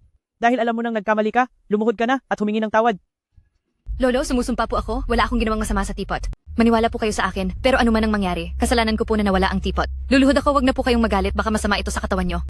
Huwag kang luluhod. Kapag lumuhod ka, aaminin nating tayo ang may gawa nito. Huwag ka nang magsalita. Ano man ang mangyari, dahil nawala ang teapot, at kahit hindi pa natin kasalanan, kailangan kong lumuhod. Kung kailangan mang lumuhod, dapat maghintay muna hanggang sa mapatunayan nating wala tayong kasalanan bago mo gawin yan. Keksin, lumuhod ka na at humingi ng tawad. Dahil kung hindi ka luluhod, at kapag nagalit si Lolo, baka paalisin ka niya sa pamilyang Lan. Lan Wendong, manahimik ka. Kung itutuloy mo ang pagsigaw ng ganyan, nagsisimula na akong magduda na kayo ang nagpalit ng Zisha Teapot. Lolo Lan, tungkol sa pagkawala ng Zisha Teapot, wala kaming kinalaman doon. Gusto nyo kaming parusahan base lang sa mga sinasabi nyo? Hindi iyan patas. Keksin, lumuhod ka na agad at humingi ng tawad. Paulit-ulit nyo kaming pinagbibintangan na kami ang nagpalit. Kung ganoon ay maglabas kayo ng ebidensya at patunayan nyong nagnakaw kami mula sa sarili naming kumpanya. Anong ebidensya ang sinasabi mo? Nawala ang gamit na iyan habang nasa inyo. Iyan mismo ang ebidensya. Tama-tama. Nabulgar na ang plano ninyong palitan ang Zisha Teapot. Ang katotohanan ay nasa harap nyo na. Anong ebidensya pa ang kailangan nyo? Huwag na kayong magpalusot. Hindi kami nagpapalusot. Tumahimik ka. Dito sa pamilyang Lan, ngayon lang tayo nagkaroon ng ganito kasamang sitwasyon. Lalo na ang magkaroon ng magnanakaw sa loob. Kapag nalaman ito ng ibang tao, paano na lang ang mukha na ihaharap natin? Sa mga makapangyarihang tao? Sa tingin ko po, dapat na siyang paalisin dito. Ang pagnanakaw ng tsaa na gawa sa Purple Clay ay parang pagkitil na sa buhay ni Lolo. Sa laki ng kasalanang ito, dapat siyang palayasin sa pamilyang Lan. Lolo, sang-ayon po ako. Ang taong sumisira sa dangal ng pamilyang Lan ay hindi nararapat na manatili pa sa pamilyang Lan. Palayasin na siya agad. Lan Yu, huwag kang sumobra. May lakas ka ng loob na itulak ako? Gusto mo bang maturuan ng leksyon? Tama na. Itigil na ang gulo. Keksin, ibigay mo na ang takure. Mabibigyan pa kita ng pagkakataong itama ang iyong mali. Kung hindi mo pa ito ibabalik, huwag mo akong sisihin kung parusahan kita kahit kadugo kita. Lolo, wala naman po akong kinuha. Ano po ang ibibigay ko? Lolo Lan, hindi kinuha ni Keksin ang takure. Kahit napilitan si Keksin na umamin, ngunit hinding-hindi ko iyan tatanggapin. Hay nako, ikaw na mahirap na taga-extra lang. Ano pa ang sinasabi mo? Tapos na ang usapan, kung maglalakas loob ka pang magsalita ng kung ano-ano, humanda ka sa akin. Gusto nyo lang siyang piliting umamin kahit hindi totoo? Ngunit hinding-hindi ko hahayaan na mapagbintangan si Keksin sa maling paraan. Li Xiangyang, hayaan mo na. Tatanggapin ko na lang. Kaya kitang tulungan, magtiwala ka sa akin, ibibigay ko ang hustisya para sa iyo. Ay, nakakasuka. Hoy, ikaw na isang mahirap na extra. Nagagawa mo pa talagang magsinungaling? Hindi namin kailangan ng pakikialam mo sa pamilyang Lan. Kaya pakiusap, lumayas ka na. Kuya, bakit ka pa nagpapakita ng galang sa kanya? Dapat ay itapon na lang agad ang walang hiya na iyan sa labas. Walang hiya, lumabas ka, lumabas ka. Bitawan niyo ako. Hanggang hindi nalilinis ang pangalan ni Keksin, hindi ako aalis. Nagawa mo talaga akong saktan? Ikaw, lumayas ka dito. Tama na, tumigil na kayo. Tumigil na kayo. Aray! Keksin, kumampi ka talaga sa ibang tao laban sa Xiaoyu. Wala kang utang na loob. Keksin, balak mo na talagang magrebelde sa amin? Lolo, nandito pa po kayo, pero itong si Keksin ay kumampi na sa estranghero para labanan ang Xiaoyu. Maliwanag na wala siyang respeto sa inyo. Sabihin niyo po, may kailangan pa ba siyang manatili sa pamilyang Lan? Keksin, sino ang nagbigay sa iyo ng karapatan na saktan ang kapatid mo? Ang lakas ng loob mo, gusto mo na bang magrebelde? Lolo, hindi po. Sinusubukan ko lang po silang awatin. Anong awat? Nakita ko na gusto mo lang tulungan ang batang ito para magtulungang harapin si Xiaoyu. Kalokohan, wala ba kayong mga hiya? Si Lanyu ang unang nanakit sa akin, umaawat lang si Keksin. At ang ginawa ko kay Lanyu ay pagtatanggol lang sa sarili. Napakagandang pagdadahilan, mukhang hindi mo naiintindihan ang sitwasyon mo ngayon. Lolo, hindi pa rin niya aminin ang pagkakamali niya. Sa tingin ko, palayasin na lang siya sa pamilyang Lan. Keksin, ilang beses na kitang binigyan ng pagkakataon, pero ayaw mo. Mukhang ang pamilyang Lan ay masyadong maliit para sa isang taong katulad mo. Lolo, huwag po. Pagkakamali ko po ito at hihingi ako ng tawad. Huwag niyo po akong paalisin. Sandali, Keksin, huwag kang humingi ng tawad. Wala tayong kasalanan. Huwag kang, Sina Lan Wendong ang may kasalanan sa lahat. Li Xiangyang, tumigil ka na? Ayaw kong umalis sa pamilyang Lan. Kexin, magtiwala ka sa akin. Hindi tayo dapat sumuko sa usaping ito. May paraan ako para mapatunayan na wala tayong kasalanan. Malapit na kayong matapos pero ang tatapang pa rin ninyo.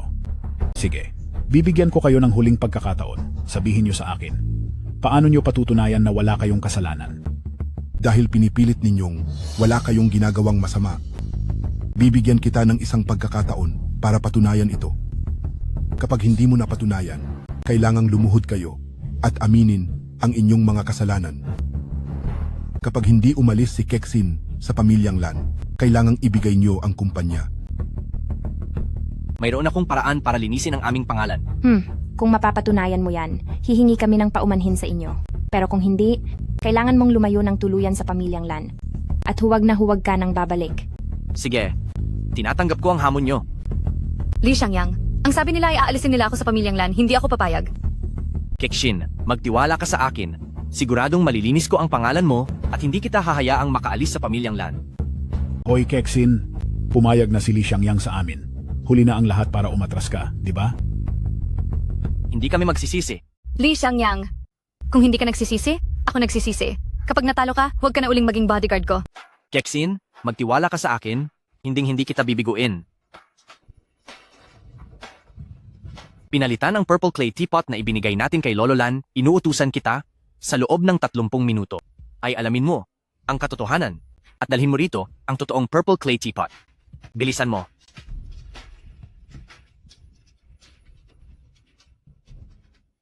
Naku, ang isang hamak na mahirap. Nakalimutan kong itanong kanina, ang cellphone mo ba ay ninakaw mo lang din? Huwag kang magparatang ng walang ebidensya. Tungkol sa teapot, nagpautos na akong imbestigahan iyan at mamaya lang ay lalabas na ang katotohanan. Ha, ikaw na hamak na mahirap. Medyo magaling ka ring umarte, ano? Sino ka ba sa tingin mo? Isa ka bang Diyos? Na isang tawag mo lang ay maaayos na agad? Masyado kang mayabang. Tama. Binigyan natin siya ng pagkakataong magpatunay, tapos isang tawag lang ay tapos na agad? Sinasadya mo ba kaming lokohin, o gusto mo lang talagang mag-aksaya ng oras? Anong sinasabing pinapatagal ang oras? Siyempre, kailangan din ng oras para mag-imbestiga. Hambog. Anong klaseng investigasyon? Sa tingin ko, sinasadya mo lang patagalin ng oras. Hamak ka lang na ekstra sa drama at mahirap. Sino naman ang tutulong sa'yo para mag-imbestiga? Pinapayuhan ko kayo. Sumuko na lang kayo agad. Bakit ba kayo nagmamadali? Sinabi na ni Xiangyang na maghintay muna. Anong hintay? Hindi na makakapaghintay ang selebrasyon ng kaarawan ni Lolo. Tama. Huwag na ninyong patagalin ng oras. Kung di nyo kayang patunayan agad, lumuhod kayo at umamin ng pagkatalo. Hindi pa tapos ang oras, kaya hindi kami susuko. Sus Mariosep, ikaw na mahirap ka. Mukhang ayaw mo talagang tumigil hanggang hindi ka napapahiya. Dahil diyan, huwag mo akong sisisihin sa gagawin ko sa'yo. Hoy! Wendong, anong ginagawa mo? Hindi dapat nananakit ang isang lalaki. Totoong hindi dapat nananakit ang lalaki ng kapwa lalaki. Pero ang pinapatulan ko ay hindi tao. Isa lang siyang dumi, kaya bakit hindi ko siya pwedeng saktan? Huwag kang gumawa ng mga maling dahilan, hindi siya isang dumi. Siya ang bodyguard ko. Kexin, ikaw pa rin ang mabuting bayani. Hindi ako bayani, pumunta ka sa likuran ko. Naku. Kexin, sinisimulan mo na bang protektahan ang pulubing ito agad-agad? Wala naman siguro sa kalingkingan ng panlasa mo na ang isang pulubing gaya niya ang pipiliin mo? Kexin, hindi ko akalain na ganito ang iyong panlasa. Sa isang madungis na pulubi na katulad niyan, nagawa mo pa talagang pumatol. Huwag kayong magsalita ng walang kabuluhan. Bodyguard ko lang siya, huwag ninyong sirain ang dangal niya. Naku naman, isang extra lang na pulubi. Anong dangal ang pinagsasabi mo? Kexin, dahil ayaw mong ipakialam siya sa iba, ikaw na mismo ang magtapon sa kanya palabas. Huwag mong hayaang malaman ng iba ang nangyari ngayon. Nakakahiya at baka tayo ay pagtawanan lang. Li Xiangyang, huwag mong isiping porket pinuprotektahan ka ni Kexin, ay wala na akong magagawa sa iyo. Bitawan mo ako. Uy, kung gusto mong iligtas ang pulubing ito, dumaan ka muna sa akin. Wendong, handaan ito ng lolo ngayon? Paraanin mo ako para mapigilan silang dalawa bago pa sila mag-away?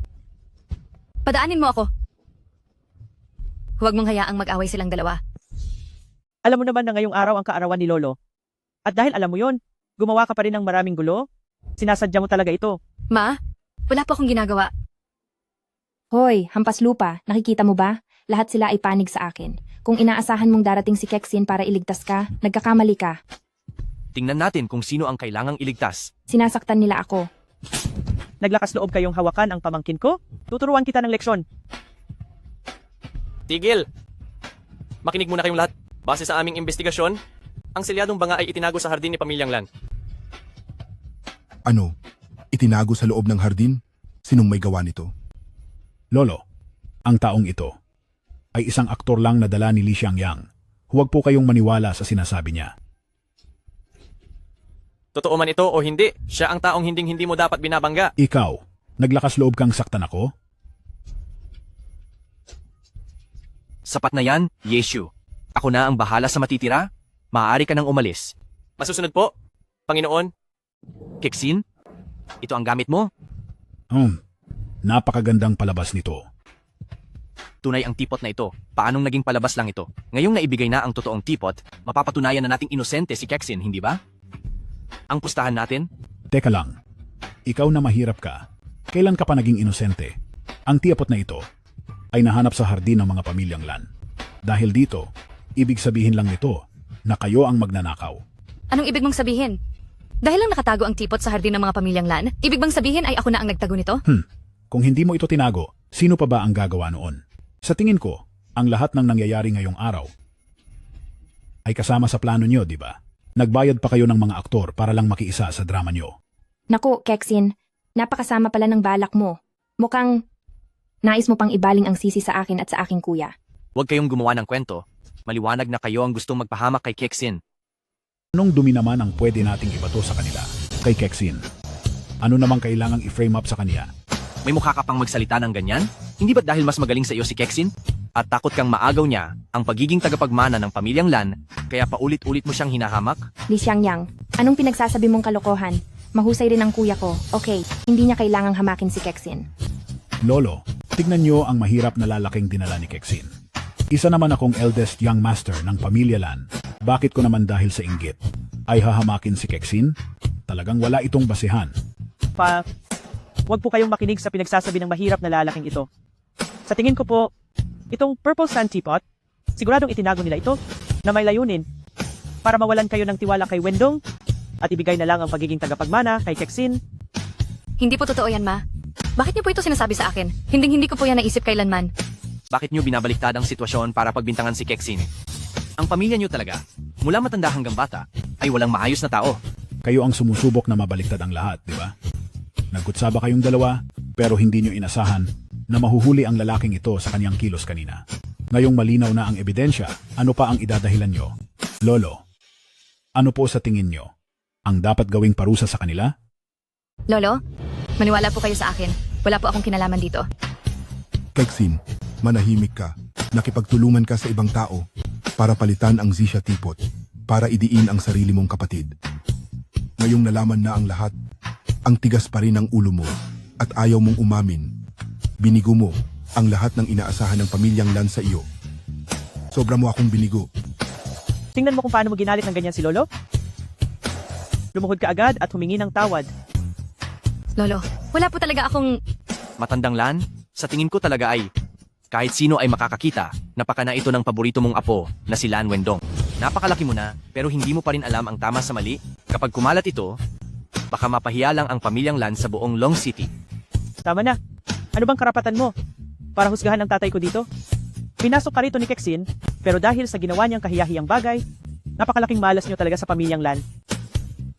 Ang tigas pa rin ng ulo mo. Teka, Lolo Lan, kaya kong hanapin kung sino ang totoong salarin sa likod nito. Manahimik ka, hampas lupa. Kapag nagsalita ka pa, ipapahagupit ko talaga ang bibig mo. Ma, huwag niyo na po sermonan si Li Xiangyang. Tungkol sa bagay na ito, talagang hindi namin alam kung ano ang nangyari. Sinusumpa ko, hindi ko pinalitan ng gamit. Lalong hindi ko gustong manira ng kahit sino. Siguradong may mali rito. Dahil ganyan ang nangyari, mukhang hindi na kayo nababagay rito sa pamilya namin. Simula ngayong araw, lumayas na kayo sa pamilyang Lan. Nang walang utos mula sa akin, huwag na huwag kayong babalik sa pamilyang Lan. Teka sandali. Hindi niyo pwedeng tratuhin ng ganyan si Keksin. Hindi kami ang gumawa nito. Hindi niyo pwedeng palayasin sa bahay si Keksin. Sandali lang. Sino ba kayo? Lakas ng loob niyong gumawa pero ayaw niyong aminin. Lan Wendong, Lan Yu, hindi ko alam kung bakit, pero mula simula hanggang dulo, pinipilit niyo si Keksin na aminin ang pagpapalit ng gamit. Ngayon, nahanap ko na ang totoong tipoy, pero pinipilit niyo pa rin siya. Tama siya, Wendong at Xiaoyu. Bakit kailangan niyo akong piliting aminin ang bagay na ito? Anong mali ang ginawa ko sa inyo? Bakit kailangan pilitin niyo akong aminin ang kasalanang hindi ko ginawa? Anong ibig ninyong sabihin? Anong pilit ang sinasabi nyo? Malinaw naman na kayo ang nagkamali. Puro kasinungalingan. May buong tiwala ako kay Kexin. Mayroon na akong ebidensya para patunayan na inosente si Kexin. At higit pa riyan, alam ko na kung sino, sina Lan Wendong at Lan Yu, ang totoong mastermind sa likod ng lahat ng ito. Hamak na trabahador ka lang, manahimik ka. Kapag pinagbintangan mo pa ako, pagbabayarin kita. Oo nga, Wendong, bakit ka masyadong nagkakagulo? Gawa niyo ba ito? Kapag inilabas na ni Li Xiangyang ang ebidensya, malalaman na ang lahat. Dahil may ebidensya naman, ipakita nyo na. Lolo, huwag po kayong makikinig sa mga sabi-sabi nila. Wala naman silang ebidensya, nagpapalipas lang sila ng oras. Ngayon, ilalabas ko na ang ebidensya para makita natin kung sino talaga ang nanamantalala. Ang tigas pa rin ng ulo mo, parurusahan na kita ngayon. Wendong, bakit ka masyadong nagmamadali? Natatakot ka ba talagang maglabas ng ebidensya si Li Xiangyang? Huwag kang magsalita ng kung ano-ano. Li Xiangyang, hindi ka tanggap dito sa handaan ni Lolo. Umalis ka na agad. Masyado kayong nagmamadaling paalisin ako? Siguro'y dahil natatakot kayong maglabas ako ng ebidensya para mabuko ang inyong masamang balak? Li Xiangyang, anong kalokohan ba iyang sinasabi mo? Hindi kami natatakot. Basta, kontrolado mo ang lahat ng ito. Sa tingin ko, plano mo ang lahat ng ito, di ba? Ipapakita ko na ngayon ang mga ebidensya upang patunayan na wala kaming kasalanan. Ikaw na basurang tao ka. Ano ang pinagsasabi mo? Siguradong matitikman mo ang lupit ko. Kexin, anong ginagawa mo? Nagagawa mo pang apihin ang iyong kapatid. Ma, ito ay dahil gusto ni Wendong nasaktan si Li Xiangyang. Gusto nyo na bang maghimagsik lahat? Kapag nagpatuloy ang gulo, lahat kayo ay magsipag-alis. Sabi mo ay may ebidensya ka. Ipakita mo ito ngayon din. Kapag naglakas loob kayong linlangin kami, kaming mga pamilyang Lan, kahit hindi ka namin tuluyang sirain, siguradong pagbabayarin ka namin ng husto. Lolo? Manahimik ka. Dahil sabi mo ay may ebidensya ka, ipakita mo ang ebidensyang iyan. Lolo Lan, pakitingnan po ito. Ito ang ibinigay sa akin ni Yeshu kani-kanina lang. Narito sa loob sina Lan Wendong at Lan Yu, mga litrato mula sa surveillance habang ibinabaon nila ang teko sa bakuran. Sa tingin ko, sapat na ito para patunayan na ito ay plano ni na Lan Wendong at Lan Yu. Sila ang nagpalit ng gamit at sila rin ang gustong magpaalis kay Kexin. Bakit ba kayo nagmamadali? Hindi ko pa tinitingnan.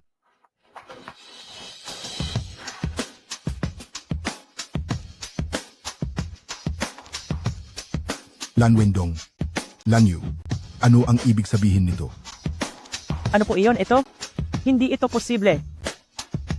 Bakit hindi ito magiging posible? Nandito na sa harap niyo ang ebidensya. Lolo? Ma, peking mga litrato yan. Kagagawan ito ni Kexin. Gusto niya kaming idiin ng pinsan kong si Xiaoyu. Wendong? Ikaw hanggang ngayon ba ay magsisinungaling ka pa rin? Ginagawa mo ba kaming mangmang? Lolo Lan, ang mga nagpalit ng purple clay teapot ay sina Lan Wendong at Lan Yu. Akala nila ay malulusutan nila ito, pero hindi nila alam. Walang krimen na hindi nabubunyag dahil lahat ng iyon ay nalaman ni Yeshu. Hamak na dukha, manahimik ka nga. Wala kang karapatang magsalita dito. Xiaoyu, Wendong, tatanggi pa ba kayo? Susubukan niyo pa bang magdahilan? Kayong mga bata talaga. Ako, Lan Wendong? Kaya pala buong araw mo akong pinipilit na umamin dahil balak mo pala akong idiin. Bakit? Ano bang nagawa kong mali? Bakit kailangan mangyari ito sa akin? ginawa ko lang naman ang lahat ng ito dahil gusto mo akong agawan sa pwesto bilang tagapagmana. Ikaw nga pala talaga ang may gawa nito. Masyadong malaki ang utang na loob ko kay Pamilyang Lan. Gusto ko lang suklian ang kabutihan ni Pamilyang Lan. Wala akong intensyong agawin ang pwesto niya bilang tagapagmana. Hoy Kexin, huwag ka na ditong magkunwari pa. Kung hindi mo lang nanganib ang posisyon ng kuya ko, hindi namin gagawin ang mga bagay na ito. Kung may dapat ka mang sisihin, sisihin mo ang sarili mo sa paghangad ng mga bagay na hindi naman para sa'yo. Puro kayo kasinungalingan. Napakahusay ni Kexin. Matagal nang sinabi ni Lolo Lan na ang posisyon ay para sa kung sino ang mas karapat-dapat. At sadyang kwalipikado si Kexin na maging tagapagmana. Hindi na sapat na kinakainggitan niyo siya, bakit kailangan niyo pa siyang gawan ng masamang plano? Manahimik ka nga. Hamak ka lang na isang mahirap. Ang tungkol sa Pamilyang Lan namin ay wala kang pakialam. Bakit bawal akong magsalita?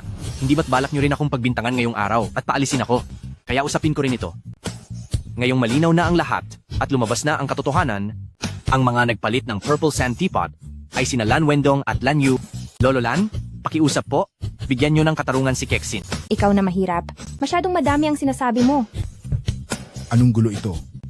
May respeto pa ba kayo sa akin bilang nakatatanda? Lan Wendong, Lan Yu, pinalitan ninyo ang Purple Sand Teapot, pinagbintangan si Kexin, at pinalikuran ang sarili ninyong kadugo. Aminin niyo ang kasalanan niyo at lumuhod kayo. Lolo, hindi ko kapatid ang Kexin na iyan. Mayroon bang kapatid na ganoon kung itrato ang kapatid niya? Wala kaming ginagawang masama. Suwail, ano bang pinagsasabi mo?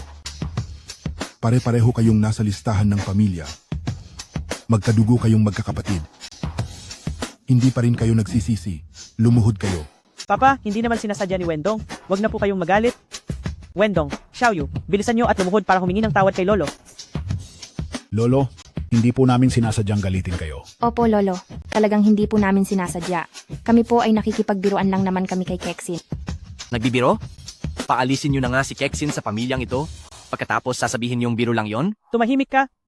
Problema ito ng pamilyang Lan. Wala kang karapatang makisawsaw. Tama na. Tumahimik ka rin. Tingnan mo kung paano mo pinalaki ang iyong anak. Sinira niyo ang selebrasyon ng kaarawan ko. Papa, kasalanan ko po. Paniguradong tuturuan ko sila ng leksyon mamaya. Huwag na po kayong magalit. Hindi po maganda ang kalusugan nyo. Baka po sumama ang pakiramdam nyo sa galit. Pinapatawad ko na kayo sa pagkakataong ito. Tumayo na kayo. Yung napatunayan na natin na inosente si Kexin, ayon sa pustahan, kayong dalawa, hindi ba dapat nyo nang tuparin ang usapan? Anong pustahan? Kailan ba kami nakipagpustahan? Bakit parang nakalimutan nyo na agad? Kakagkasundo lang natin na kapag napatunayang inosente si Kexin, luluhod kayong dalawa para humingi ng tawad kay Kexin. Ngayon, gagawin nyo ba ang pagiging traitor at mga taong walang isang salita? Hamak na dukha ka lang na extra. Sino ang tinatawag mong traitor? Hoy, Dukha. Nagbibiro lang kami kanina. Masyado ka namang seryoso. Di ka ba marunong makisama? Lolo Lan, ang mga traidor at taong hindi marunong tumupad sa usapan, kapag kumalat ito sa labas, siguradong masisira ang dangal ng pamilyang Lan. Li Xiangyang, tigilan mo ang panggagatong dito para paghingiin ng tawad ang mga anak ko sa inyo. Sino ba sa tingin mo? Sinasabi ko sa inyo, hinding-hindi iyan mangyayari. Nay, anak niyo rin po ako. Hindi naman kita tunay na anak, hindi ka kabilang sa amin. Magsitahimik kayong lahat. Puro kayo away. Hindi ba kayo nahihiya? Dahil nakapagkasundo na, ang turo ng pamilyang Lan, ay ang pagkakaroon ng isang salita. Lan Wendong, Lan Yu, humingi kayo ng tawad kay Kexin.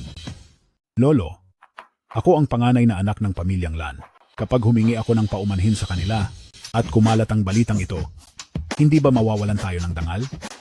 Tama po siya, Papa. Hindi naman ito ganoon kalaking problema. Siguro ay palampasin na lang natin ito. Hindi ito pwedeng palampasin lang. Kung hindi napatunayan ni Kexin ang kanyang sarili ngayong araw, magiging mabait din ba kayo? At hahayaan na lang si Kexin? Manahimik ka. Usapin ito ng pamilyang Lan. Anong karapatan mong makialam dito? Kexin, pagsabihan mo nga ang bodyguard mo. Hayaan mo na, Li Xiangyang. Huwag ka nang magsalita. Sanay na rin naman ako. Kexin, malinaw na ikaw ang dehado rito. Pinapaasikaso lang natin na humingi ng tawad ang totoong may sala sa iyo. Master Lan, apo nyo rin po si Kexin? Hahayaan nyo na lang ba ang inyong apo na apihin ng ganito si Kexin? Isa ka lang namang tagalabas. Anong karapatan mong magsalita rito at magsimula pa ng gulo sa pamilya namin? Tama na. Kailangang harapin ang resulta ng pagkatalo. Lan Wendong, Lan Yu, humingi kayo ng paumanhin kay Kexin. Sino mang hindi makinig sa akin, umalis sa handaang ito. Anak, sige na, humingi ka na ng tawad. Huwag mo nang galitin ang lolo mo. Sige, paumanhin lang naman, di ba? Hihingi na ako ng paumanhin. Kexin, patawad po.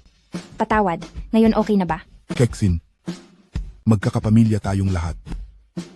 Dahil humingi na ng paumanhin sina Lan Wendong, huwag ka na sanang magalit. Lolo, susunod po ako sa inyo. Birthday niyo naman po ngayon, ayoko rin po kayong malungkot. Wow, sige, sige. Nagustuhan ko ito. Mabuti naman kung gusto niyo. Umupo kayo. Maupo kayong lahat. Asawa, hindi ito pwedeng palagpasin lang ng ganito. Huwag ka nang magsalita, kung hindi ay lumabas ka. Pero,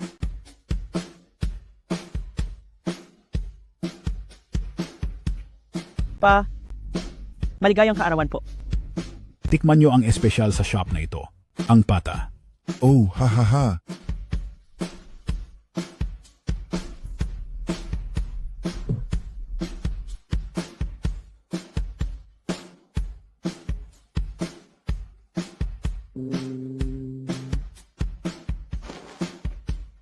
Li Xiangyang, napakasama mong tao. Habang natutulog ako, nagawa mo pang humamak sa akin. Mrs. ko, tingnan mo, matagal na rin tayong magkasama. Bakit ayaw mo akong pahalik man lang? Isa pa, nagsasama na tayo sa iisang kama? Tunay na mag-asawa na tayo. Si Young Master Leng? Bakit siya tumatawag sa akin? Ang bunsong anak ng pamilyang Leng Family of Long City? Hindi ba't isa siyang kriminal? Hello po, Young Master Leng. Kexin, narinig ko, na presidente ka na pala ng Tianxing Group. May hawak akong lupa sa Nanxing Development Zone. Baka gusto mong makipagkita para uminom at pag-usapan natin ang pagtutulungan sa proyektong ito? Nakuha niyo po ang proyekto sa Nancheng?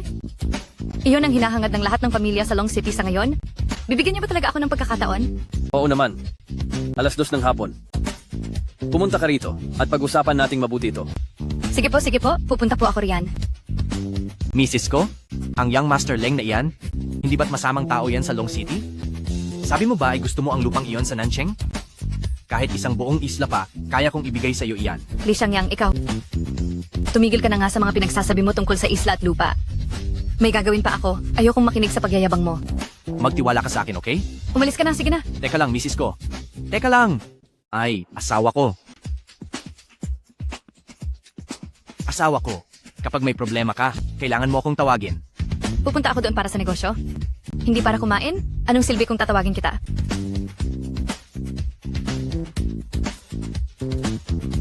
Naku auntie, hindi ko alam kung saan pinulot ni Sister Kexin ang basura na ito. Talagang nakakahiya. Isa itong kamalasan sa pamilya natin. Ang magkaroon ng kamag-anak na gaya niyo si Kexin. Iyon ang tunay na kamalasan. Ikaw, Hello, Yeshu? Paimbestigahan mo ang tungkol sa pamilya Leng ni Long City.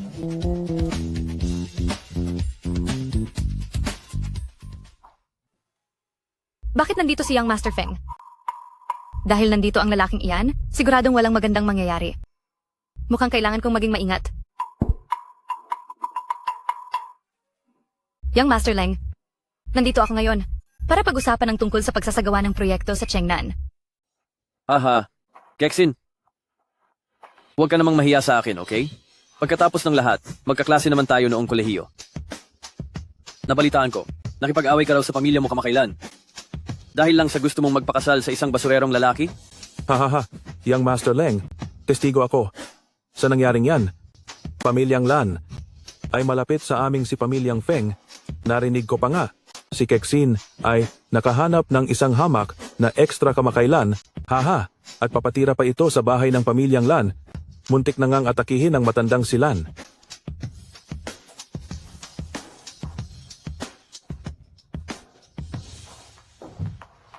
Kexin, ang lupain na yon sa Nancheng. Gusto mo ba? Young Master Leng, ano ba talaga ang pakay mo? Ang lupain ito, doon sa Long City, ay napakaganda ng pwesto. Kapag nakuha natin yan, siguradong malaki ang kikitain natin sa loob ng 3 taon. Napakalakas ng impluensya ng pamilya Leng namin. Kung papayag kang makipagtulungan sa akin, bakit hindi tayo magsanib puwersa ang mga Leng at Lan para makuha ang lupain ito? Kung gusto mo ng kompetisyon, labanan tayo ng harap-harapan. Bakit ka gumagawa ng kung ano-anong maduduming laro sa likod ko? Ano ba talagang nangyayari? Hindi mo ba alam kung bakit? Gaano ba kalakas ang pamilyang Lan nyo? May karapatan ba kayong makipagsabayan sa pamilya Leng namin? Totoo yon, Kexin. Sa tingin ko, mas mabuting makipagtulungan ka na lang sa Young Master Leng. Kapag nakuha nyo ang lupang iyon, para sa inyo, sa pamilyang Lan, ay puro benepisyo lang at walang lugi. Ano ang kondisyon? Para sa aming sa pamilyang Lan, sa pakikipagtulungan sa inyong sa pamilya Leng, ano ba ang mga kondisyon? Haha, Pakasalan mo ako. Ikaw, nananaginip ka ng gising. Mayroon na akong ibang nagugustuhan. Yang Master Leng, pagdating sa pag-uusap ng negosyo, katapatan ang mahalaga. Sa ginagawa niyong iyan, parang wala kayong katapatan, kaya wala na tayong dapat pag-usapan pa. Talagang hindi ka marunong tumanaw ng utang na loob. Bitawan mo ako. Ngayon, gagamitin ko ang lugar na ito para mapaamo ka. Ano ngayon ang magagawa mo? Sige, hindi ko na muna guguluhin ang kasiyahan ni Young Master Leng. Good luck po sa inyo, Young Master Leng.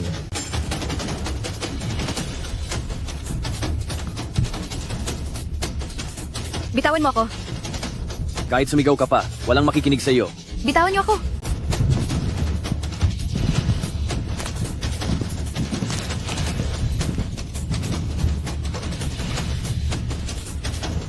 Li Xiangyang, walang hiya ka, nasaan ka ba? Mahal, asawa ko, anong nangyari sa iyo? Papunta na ako agad. Kahit sino pa ang dumating para pigilan ako ngayon, walang makakaawat sa akin. Bakit ka pa nagpapanggap ng ganyan? Kung ang isang pulubing basurero nga ay nakuha kang galawin, bakit naman hindi ako pwede? Bitawan mo ako kapag dumating si Li Xiangyang. Subukan mong saktan ako kahit kaunti ngayon, paniguradong pagbabayarin ka niya. Ang pamilya Leng namin sa Long City ay isang kilalang pamilya. Ano naman ang magagawa ng isang estrangherong katulad niya laban sa akin? Kexin, maging matalino ka. Pagsilbihan mo ako ng maayos ngayon. Ayusin mo ang iyong ugali.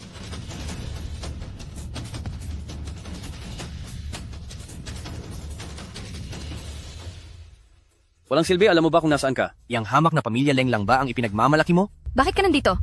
Hindi ko akalaing ang palaban kong asawa ay may mahinhin din palang panig. Narito siyempre ako para protektahan ang asawa ko. Hindi ba't sinabi ko na sa iyo, tawagan mo ako kapag may panganib? Bodyguard mo kaya ako? Kaya dapat lang nailigtas kita. Li Xiangyang, maraming salamat ha. Mukhang ikaw at silang Kexin ay pangalan lang ang pagiging mag-asawa. Hindi nga nagkamali na siya ang pinakamaganda sa Jiangcheng.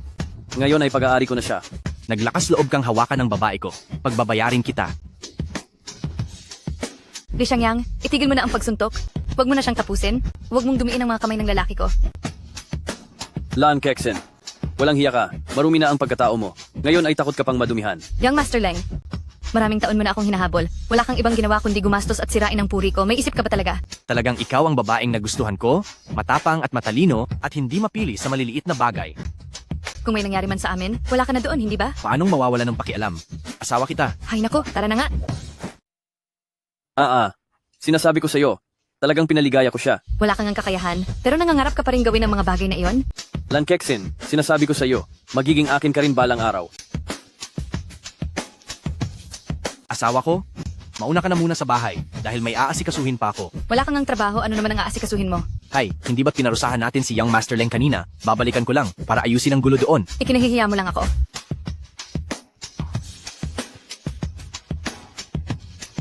Hello, Yeshu? Tulungan mo akong parusahan ng ilang tao? Ayaw kong marumihan ng mga kamay ko.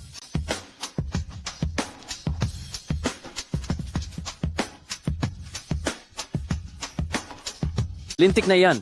Saan ba nanggaling ang bastos na lalaking iyon? Nagawa niya pa akong hamakin. Naghahanap talaga siya ng gulo. Kumalam ka muna. Kumalam ka. Tutulungan kita sa iyong paghihiganti. Sa susunod na makita ko uli ang lalaking iyon, talagang matitikman niya ang bagsik ko. Naghahanap siya ng sakit ng katawan.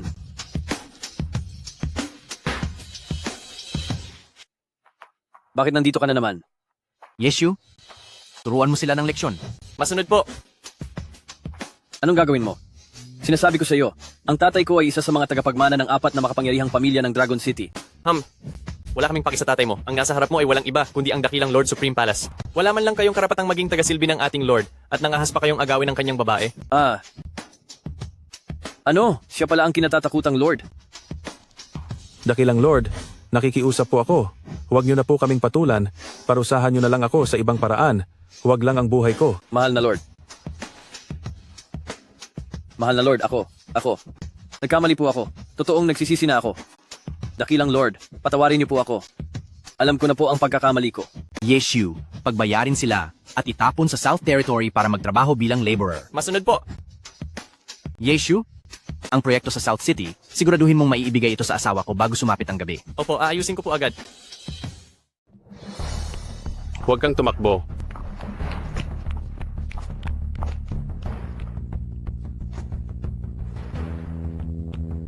Madam, sumama na po kayo sa akin pabalik. Ano to? Anong ginagawa nyo? Tulungan mo ako? Lahat sila ay masasamang tao. Pinapayuhan kita na huwag ka nang makialam sa amin.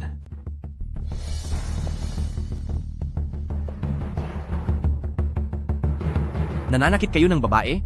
Makikialam talaga ako.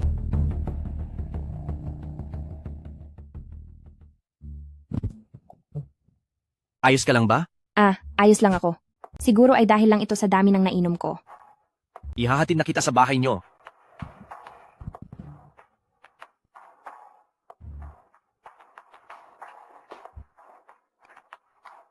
Sige na.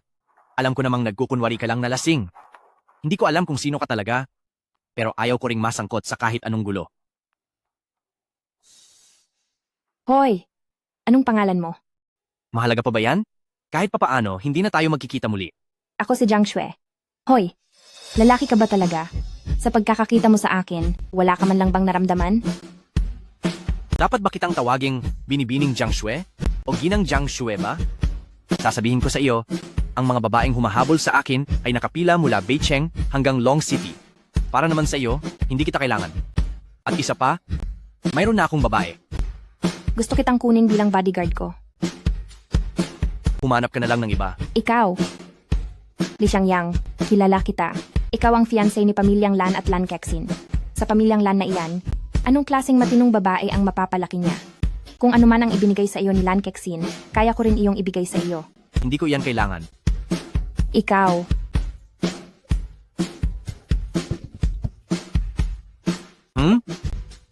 Ano? Magkukunwari ka na naman bang lasing para sunggaban ako? Bakit? Papayag ka ba? Talaga bang wala ka nang ibibigay na kahit kaunting pagkakataon sa akin? Jiang Shui, alam ko ang iniisip mo. Huwag mo na akong balakin pangakitin. Xiangyang, bakit mo naman nasasabi iyan sa akin? Totoo ang nararamdaman ko para sa iyo. Kung hindi ka naniniwala, pakiramdaman mo ang tibok ng puso ko para malaman mo. Li Xiangyang, talaga bang hindi mo ako bibigyan ng pagkakataon? Sa ganitong paraan, binibigyan mo rin ang sarili mo ng pagkakataon. Jiang Shui, imposible ang gusto mo. Mahal na mahal ko ang asawa ko, hindi ko siya iiwan. Kung wala ka na namang sasabihin, una na ako.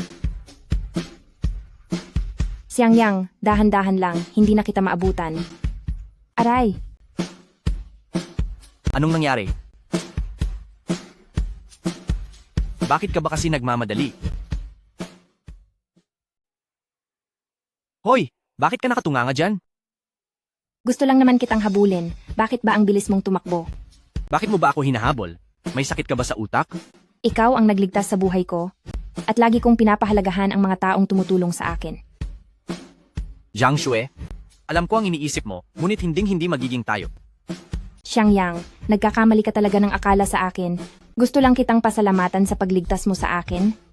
Matagal na kasing walang nagmalasakit sa akin ng ganito. Pwede mo ba akong ihatid pa uwi? Hindi ako makalakad ngayon, at medyo natatakot ako. Ano? Sige na, pakiusap. Hindi na talaga ako makahakbang. Matitiis mo ba na makitang apihin ako ng iba? Kung ganoon, tawagan mo ang pamilya mo, pautos mo silang sunduin ka rito. Mag-isa na lang ako sa buhay. Walang ibang makakatulong sa akin. Paano naman ang mga kaibigan mo? Wala akong kasama sa buhay. Wala akong kahit isang kaibigan. Huwag na itong mauulit. Sige po, pangako, huling beses na ito.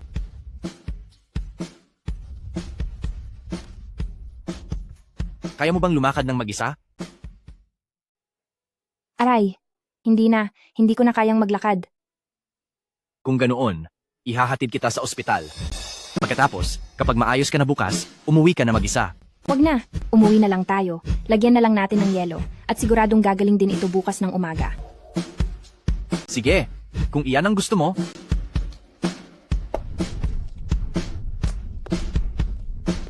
Aray ko po. Hindi ko na talaga kaya. Ano na namang nangyari? Masyadong masakit. Hindi mo naman kasi ako inaalalayan ng maayos. Ayoko na maglakad. Kung ganoon, Ipatong mo na lang ang isa mong kamay sa balikat ko, tapos lumundag-lundag ka na lang gamit ang kabilang paa. Nasaktan na nga ako ng ganito, tapos gusto mo pa. Huwag na lang, umalis ka na, ako na lang ang uuwi ng mag-isa. Sige, Uy, talagang titiisin mong iwan ako rito?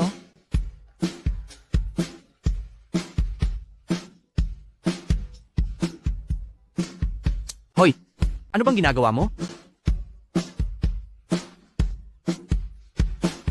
Sige, umalis ka na, hayaan mo na lang akong masaktan dito mag-isa.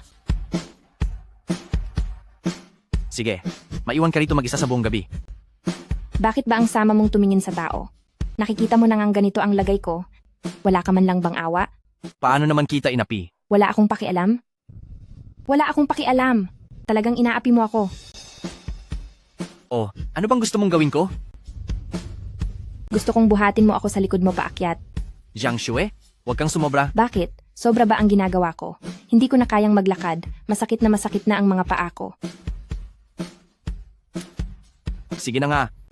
Bubuhatin kita pa uwi, pero huwag ka nang umasa ng kahit ano pa. Sige, pangako.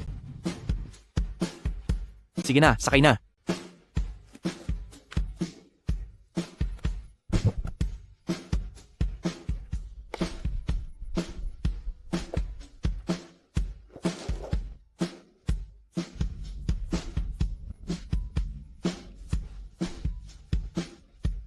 Xiangyang, bakit ang pula ng mukha mo?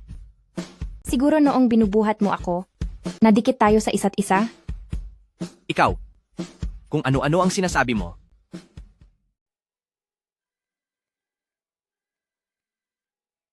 Hello, wifey? Lumabas ako para makipagkita sa kaibigan. Nasa daan na ako, pauwi na ako.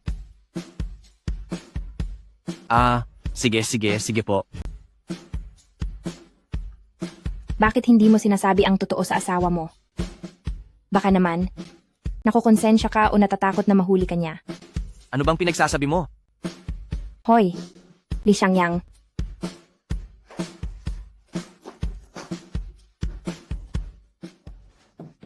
Wifey, nandito na ako. Saan ka nang galing? Bakit gabi ka na nakauwi? May pinuntahan lang akong matagal nang hindi nakikitang kaibigan. Lalaki ba o babae? Siyempre, lalaki. Wala naman akong mga kaibigang babae. Li Xiangyang, bago ka umuwi sa hapon, pwede bang alisin mo muna ang masamang amoy sa katawan mo? At huwag mong dalhin iyan sa loob ng bahay ko. Hindi? Wifey, ano bang pinagsasabi mo? Hindi kita maintindihan. Nagmamangmaangan ka pa. Ipaliwanag mo kung bakit may masamang amoy ang katawan mo. Hay, makinig ka sa paliwanag ko. Wifey, hindi gaya ng iniisip mo ang nangyari. Sige, ano ang paliwanag mo? Kasi, noong araw na iyon, ay naku, ano kasi? Li Xiangyang, hindi ko akalaing ganyang klase kang tao. Talagang walang maaasahang matino sa mga lalaki. Asawa ko, pakiusap, maniwala ka sa akin. Wala talaga akong gagawing bagay na makakasama sa iyo. Sige na. Hindi naman tayo tunay na mag-asawa at wala rin akong pakialam sa ginagawa mo. Pero sa susunod na gagawin mo ang ganoong bagay, pwede bang huwag ka nang umuwi? Para hindi ko na kailangang linisin ang masangsang na amoy mo. Asawa ko, kailangan mong maniwala sa akin. Hindi ako gagawa ng kahit anong masama laban sa iyo. Aaminin ko, ngayong araw, ay nakipagkita ako sa isang babae. Pero siya ang nagbalita sa akin noong kinuha ka ng masamang tao, pinasalamatan ko lang siya. Kaya naman pala, nakipagkita ka sa taong nagligtas sa buhay ko. Oo, asawa ko. Ipinapangako ko, wala akong gagawin kahit anong bagay na ikakasama mo. Totoo ba? Iyon lang talaga? Totoo. Asawa ko, hindi ako magsisinungaling sa iyo. Wala akong itatago sa iyo. Sige, maniniwala ako sa iyo sa pagkakataong ito. Salamat. Asawa ko, tumingin ka, medyo gabi na rin. Maglinis ka na at matulog. Pwede na ba akong matulog sa kama gabi na ito? Oo. Li Xiangyang, pwede bang hugasang maigi muna ang amoy na iyan sa katawan mo? At pagkatapos ay maliligo rin ako? Sige, maliligo na ako agad.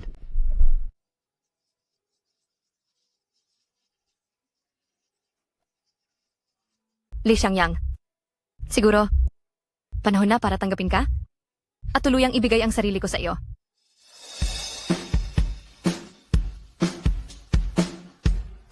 Asawa ko, tapos na akong maligo. Ay, pwede mo ba akong alalayan papunta doon? Parang wala na akong lakas eh. Nagsasabing sinta ba talaga sa akin ang asawa ko? Anong nangyayari? Mukhang magiging totoo na ang ugnayan natin ngayong gabi.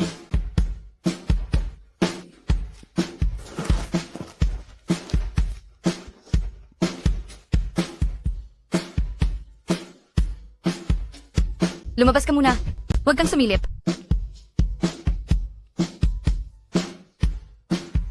Nagbigay na siya ng senyales? Kung hindi pa ako kikilos, magmumukha na akong tanga. Kahit pa pinaglalaruan niya lang ako, ayos lang. Ang malala lang naman, mapagalitan na naman ako. Li Xiangyang, sa susunod, ipinapaubaya ko na ang sarili ko sa iyo.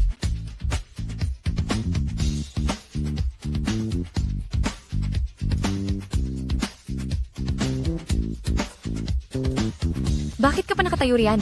Bakit hindi mo pa ako buhatin papasok?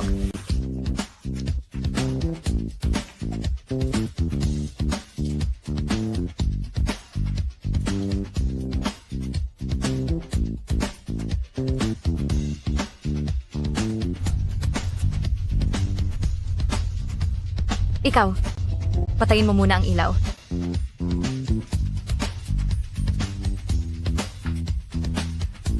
Ano pang hinihintay mo?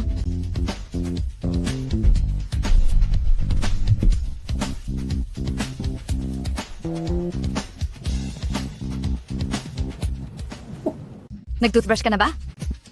Hindi pa.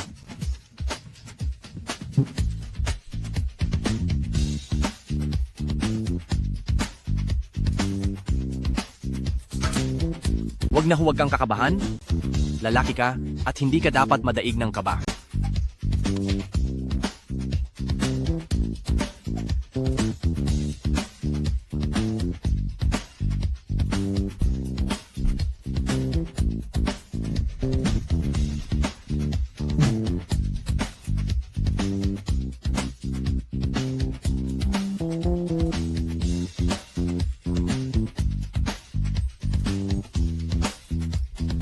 Mahal, huwag ka nang magpanggap na tulog. Kung sa tabi ko ay mahimbing pa rin ang tulog mo, ay sa iyo na isusunod ang apelido ng magiging mga anak ko. Ah, Li Xiangyang, bakit ka natutulog ng walang suot na damit? Hoy, hindi. Ikaw na ang nagsabing matutulog ako, bakit pa ako magsusuot ng damit sa pagtulog? Ikaw, magbihis ka na agad. Mula ngayon, nang wala ang pahintulot ko, hindi ka pwedeng matulog dito sa kama. Hindi ba kagabi sabi mo gusto mong tabihan akong matulog? Hay, talagang napakahirap intindihin ng isip ng babae. Wife, anong problema? May problema ba sa kumpanya nyo? Anong ibig sabihin ng litratong ito? Litrato? Anong litrato? Patingin nga. Li Xiangyang, noong sinabi mong magpapanggap ka bilang fiancé ko, ano bang sinabi mo sa akin? Wife, hindi, makinig ka sa paliwanag ko. Ako, isang malaking pagkakamali lang ito. Maling akala? Nakita ko kayong dalawa na magkayakap. Tingin mo ba bulag ako? Asawa ko, patawad talaga. Hindi ko dapat niyakap ang ibang babae sa labas. Maniwala ka sa akin, hindi gaya ng iniisip mo ang nangyari. Yakapan pala ha? Sinabihan mo pa ako ng kasinungalingan kahapon na makikipagkita ka lang sa dati mong kaibigan? Ano ba ang tingin mo sa akin, Lan Kexin? Isang uto-uto?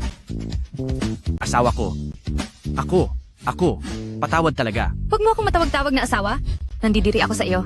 Makinig ka muna sa paliwanag ko. Ang pangalan ng babaeng iyon ay Zhang Xue.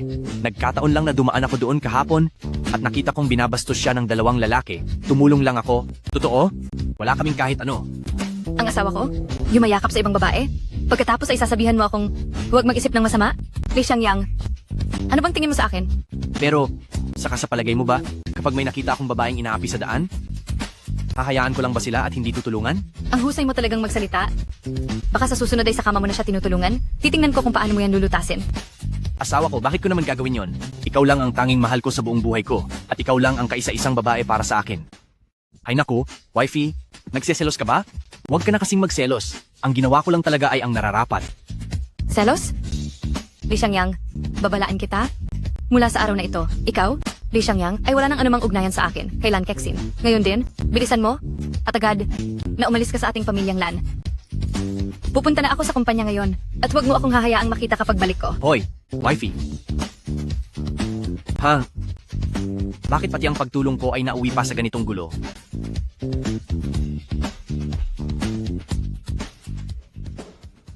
Hello, Jiang Shui? Hello? Yang. Nagsisisi ka na ba? Gusto mo na bang mapag-isa na tayong dalawa? Hindi ako nakikipagbiruan sa iyo ngayon. Mabuting linawin mo ang namamagitan sa atin. Kapag naging dahilan ka para palayasin ako ng asawa ko sa bahay, hindi kita patatawarin. Hoy, Li Xiangyang, nasisiraan ka na ba ng bait? Wifey, ipinagluto kita ng sopas na manok. Bilis, inumin mo ito habang mainit pa. Bakit ka pa narito? Umalis ka na dito. Wifey, ako. Bakit? May bisita ba? Siya ba? Ang mayamang babaeng kinalolokohan mo? Hindi, asawa ko, ako. Bakit mo siya dinala dito sa bahay? Hindi ka malugod dito. Hindi kita hinahanap. Siya ang pakay ko. Kung may sasabihin ka, bilisan mo. Huwag mong sayangin ang oras ko. Li Xiangyang, nagkasama na tayo sa isang silid. Bakit ganyan ang trato mo sa akin? Hoy, huwag mo na dagdagan ng gulo, pwede ba? Walang namamagitan sa atin, at alam mo iyan. Kung gusto niyong magpakitang gilas, humanap kayo ng ibang lugar dahil hindi kayo welcome dito. Asawa ko, siya si Jiang Shui. Nandito siya para magpaliwanag tungkol sa litrato. Miss Lan, sa totoo lang, gusto ko talaga si Li Xiangyang. Gusto ko nga siyang mapabilang sa pamilya ng mga pamilyang Zhang. Zhang Shui, binabalaan kita sa akin na si Li Xiangyang ngayon. Ang mga bagay na ayaw ko na, maaaring itapon ko o tapusin. Pero hindi ko hahayaang maagaw ng iba. Asawa ko? Anong sinasabi mo? Ako ay mananatiling iyo habang buhay. Huwag kang makialam. Jiang Shui, kung wala ka ng kailangan, umalis ka na. Huwag mo kaming istorbohin sa aming tanghalian. Narinig mo ba? Umalis ka na. Hoy, Li Xiangyang, pinapunta mo ako rito. Tapos ngayon pinapaalis mo ako. Bakit ganyan ka sa akin? Huwag kang manggulo rito. Umalis ka na.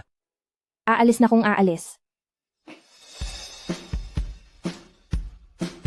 Lan Kexin, kahit na hindi ko nakuha si Li Xiangyang sa ngayon, maghintay ka lang. Sa mundong ito, walang lalaking hindi kayang makuha ni Jiang Shui. Hoy, napaka-ambisyosa mo talaga.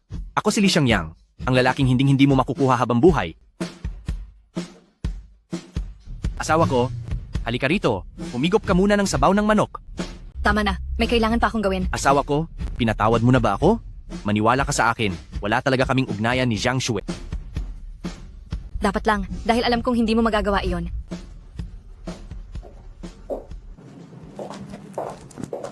Ma, bakit po kayo nandito? Kexin, kahit na ipinagkatiwala sa iyo ng lolo ang pamamahala sa buong pamilyang Lan at Tianxing Group, hindi iyan sapat para abusuhin mo ang kapangyarihan mo. Hindi ka dapat basta-basta kumilos ng ganyan. Anong nangyari? Kami ni Wendong ay mga stockholder din ng Tianxing Group. Pero ngayon, tila hindi mo na yata kami iginagalang. Ma, ano po ba talaga ang nangyayari? Pwede po bang diretsuhin niyo na ako? Simula nang ilunsad ang proyektong pantulong sa mahihirap, ay puro na lang tayo lugi. Hindi mo ba naisip na kailangan mong managot sa aming mga shareholders? Ang layunin po ng proyektong ito ay para matulungan ng Nancheng na may problema sa trabaho. Dati, laging ang mga mayayaman lang ang tinutulungan ng He Group, pero maliit na bahagi lang sila ng populasyon. Dapat ay ituon natin ang pansin sa pangangailangan ng nakararami. Nakararami? Ang mga mahihirap na taong iyan na wala namang pera? Iyan ba ang sinasabi mong pagkakataon sa negosyo? Ang Land Group natin ay palaging nagsisilbi sa mga mayayaman at tanyag na tao. Bakit mo ba gustong gawin ang kabaliktaran? Ma, para po ba sa inyo, hindi nararapat ang mga mahihirap na magkaroon ng maayos na buhay? Kailangan ba talagang uriin ng mga tao base sa antas nila sa buhay? Langkeksin, kung magpapatuloy ka pa rin sa gusto mo, wala kaming ibang pagpipilian, kundi ang magpatawag ng board meeting para tanggalin ka sa posisyon. Tara na.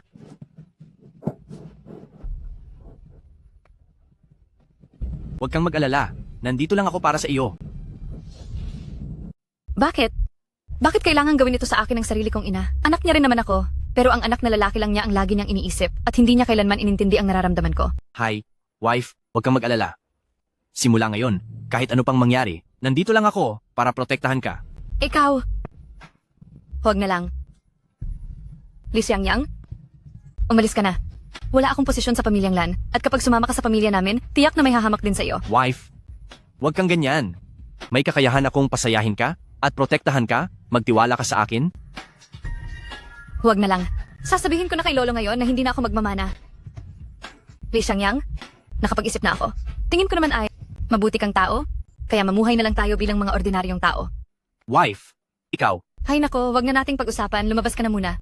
Gagawa na ako ngayon ng resignation letter at ng kasunduan para ilipat ang mga stocks. Panginoon, Tama na yan. Ang ugali mong ito na basta-basta na lang lumuluhod, kailan mo ba mababago? Ako.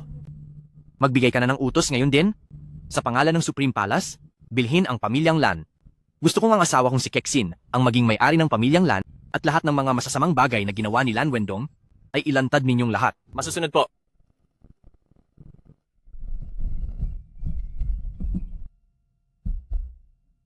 Hello po, Lolo May.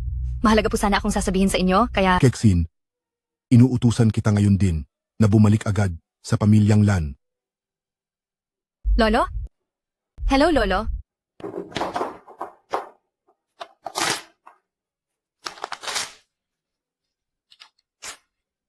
Lolo? Ang pamilyang Lan? Hayaan na lang nating si Wendong ang magmana. Pagod na ako. Kalokohan po ito. Ang kapatid mo na si Wendong, anong kakayahan ang mayroon siya para pamahalaan ang pamilyang Lan? Lolo, kayo po. Paano niyo pong nasabing wala akong kakayahan? Kung iisipin, natalo ko rin naman ang record ng pamilyang Lan natin dati. Totoo yun, Dad. Si Wendong ay tunay niyo pa ring apo? Bakit niyo po ito sinasabi tungkol sa kaniya? Ang walang kwentang apo na ito, muntik nang mapahamak ang pamilyang Lan dahil sa kaniya. Lolo, huwag niyo po akong pagbintangan. Lolo, huwag niyo rin pong pagsalitaan ng ganyan si Brother Wendong. Kung wala ang Brother Wendong sa pamilyang Lan natin, siguradong matagal na itong bumagsak. Hindi ba? Lolo, posible bang kung hindi niyo sa akin ipagkakatiwala ang pamilyang Lan, ay ibibigay niyo ito kay Kexin? Lolo, tingnan niyo po si Sister Kexin. Kung nagpakasal sana siya sa anak ng isang Long City na bilyonaryo, ay ayos lang sana, kaso nakahanap siya ng isang taong grasa, talagang kahiya-hiya para sa pamilyang Lan natin. Mga tauhan, ihanda ang parusa ng pamilya. Lolo, ano po ang ginagawa ninyo? Tunay niyo po akong apo. Lolo? Kayo po? Tay, anong ginagawa niyo? Nawawala na ba kayo sa sarili? Asawa, sinabi ko sa iyo na ako ang magiging pinakamalakas mong sandigan. Ano ang nangyayari? Lolo? Ako. Kexin, ikaw ang paborito kong apo. Ngayon, formal kitang itinatalaga bilang ulo ng pamilyang Lan. Lolo, ako ang panganay na lalaki sa pamilyang Lan. Tama siya, Pa? Si Wendong, na aking anak. Siya ang tunay na panganay ng pamilyang Lan. Isang babae lang si Kexin. Ano ang karapatan niyang humawak ng ganoong kalaking responsibilidad? Nabili na ng Supreme Palace ang pamilyang Lan.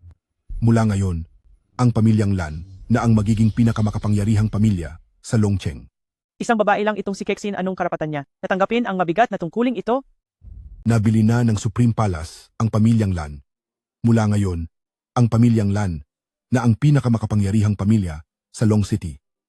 Totoo ba iyon? Lolo, napakagandang balita niyan. Mismong ang Panginoon ng Supreme Palace ang pumili kay Kexin bilang bagong pinuno ng ating pamilyang Lan. Ano? Pinili talaga ako ng kagalang-galang na Panginoon para mamuno sa pamilyang Lan? Baka may pagkakamali rito, Lolo. Dapat ang maging pinuno ng pamilyang Lan ay ako, di ba? Sige na, tapusin na natin. Itong seremonya... Hayop ka, Li Xiangyang. Wala kang karapatang magsalita rito. Umalis ka rito. Lapastangan. Ang kaharap mo ngayon ay ang Panginoon ng Supreme Palace. Ano? Siya ang Panginoon? Ang Panginoon ng Supreme Palace? Lumuhod ka. Pa, Panginoon? Patawad po, nagkamali ako. Ano? Siya ang dakilang Panginoon? Ang dakilang Panginoon na si Supreme Palace? Lumuhod ka. Dakilang Panginoon. Patawad po, nagkamali ako. Li Xiangyang? Ikaw? Lolo Lan, sa tingin ko ay malakas pa naman si Wendong. Nagpaplano rin si Supreme Palace na magpatayo ng isang palasyo ngayon. Hayaang tumulong siya doon sa construction site. Magandang ideya iyan. Ha? Sa construction site? Ha? Pero...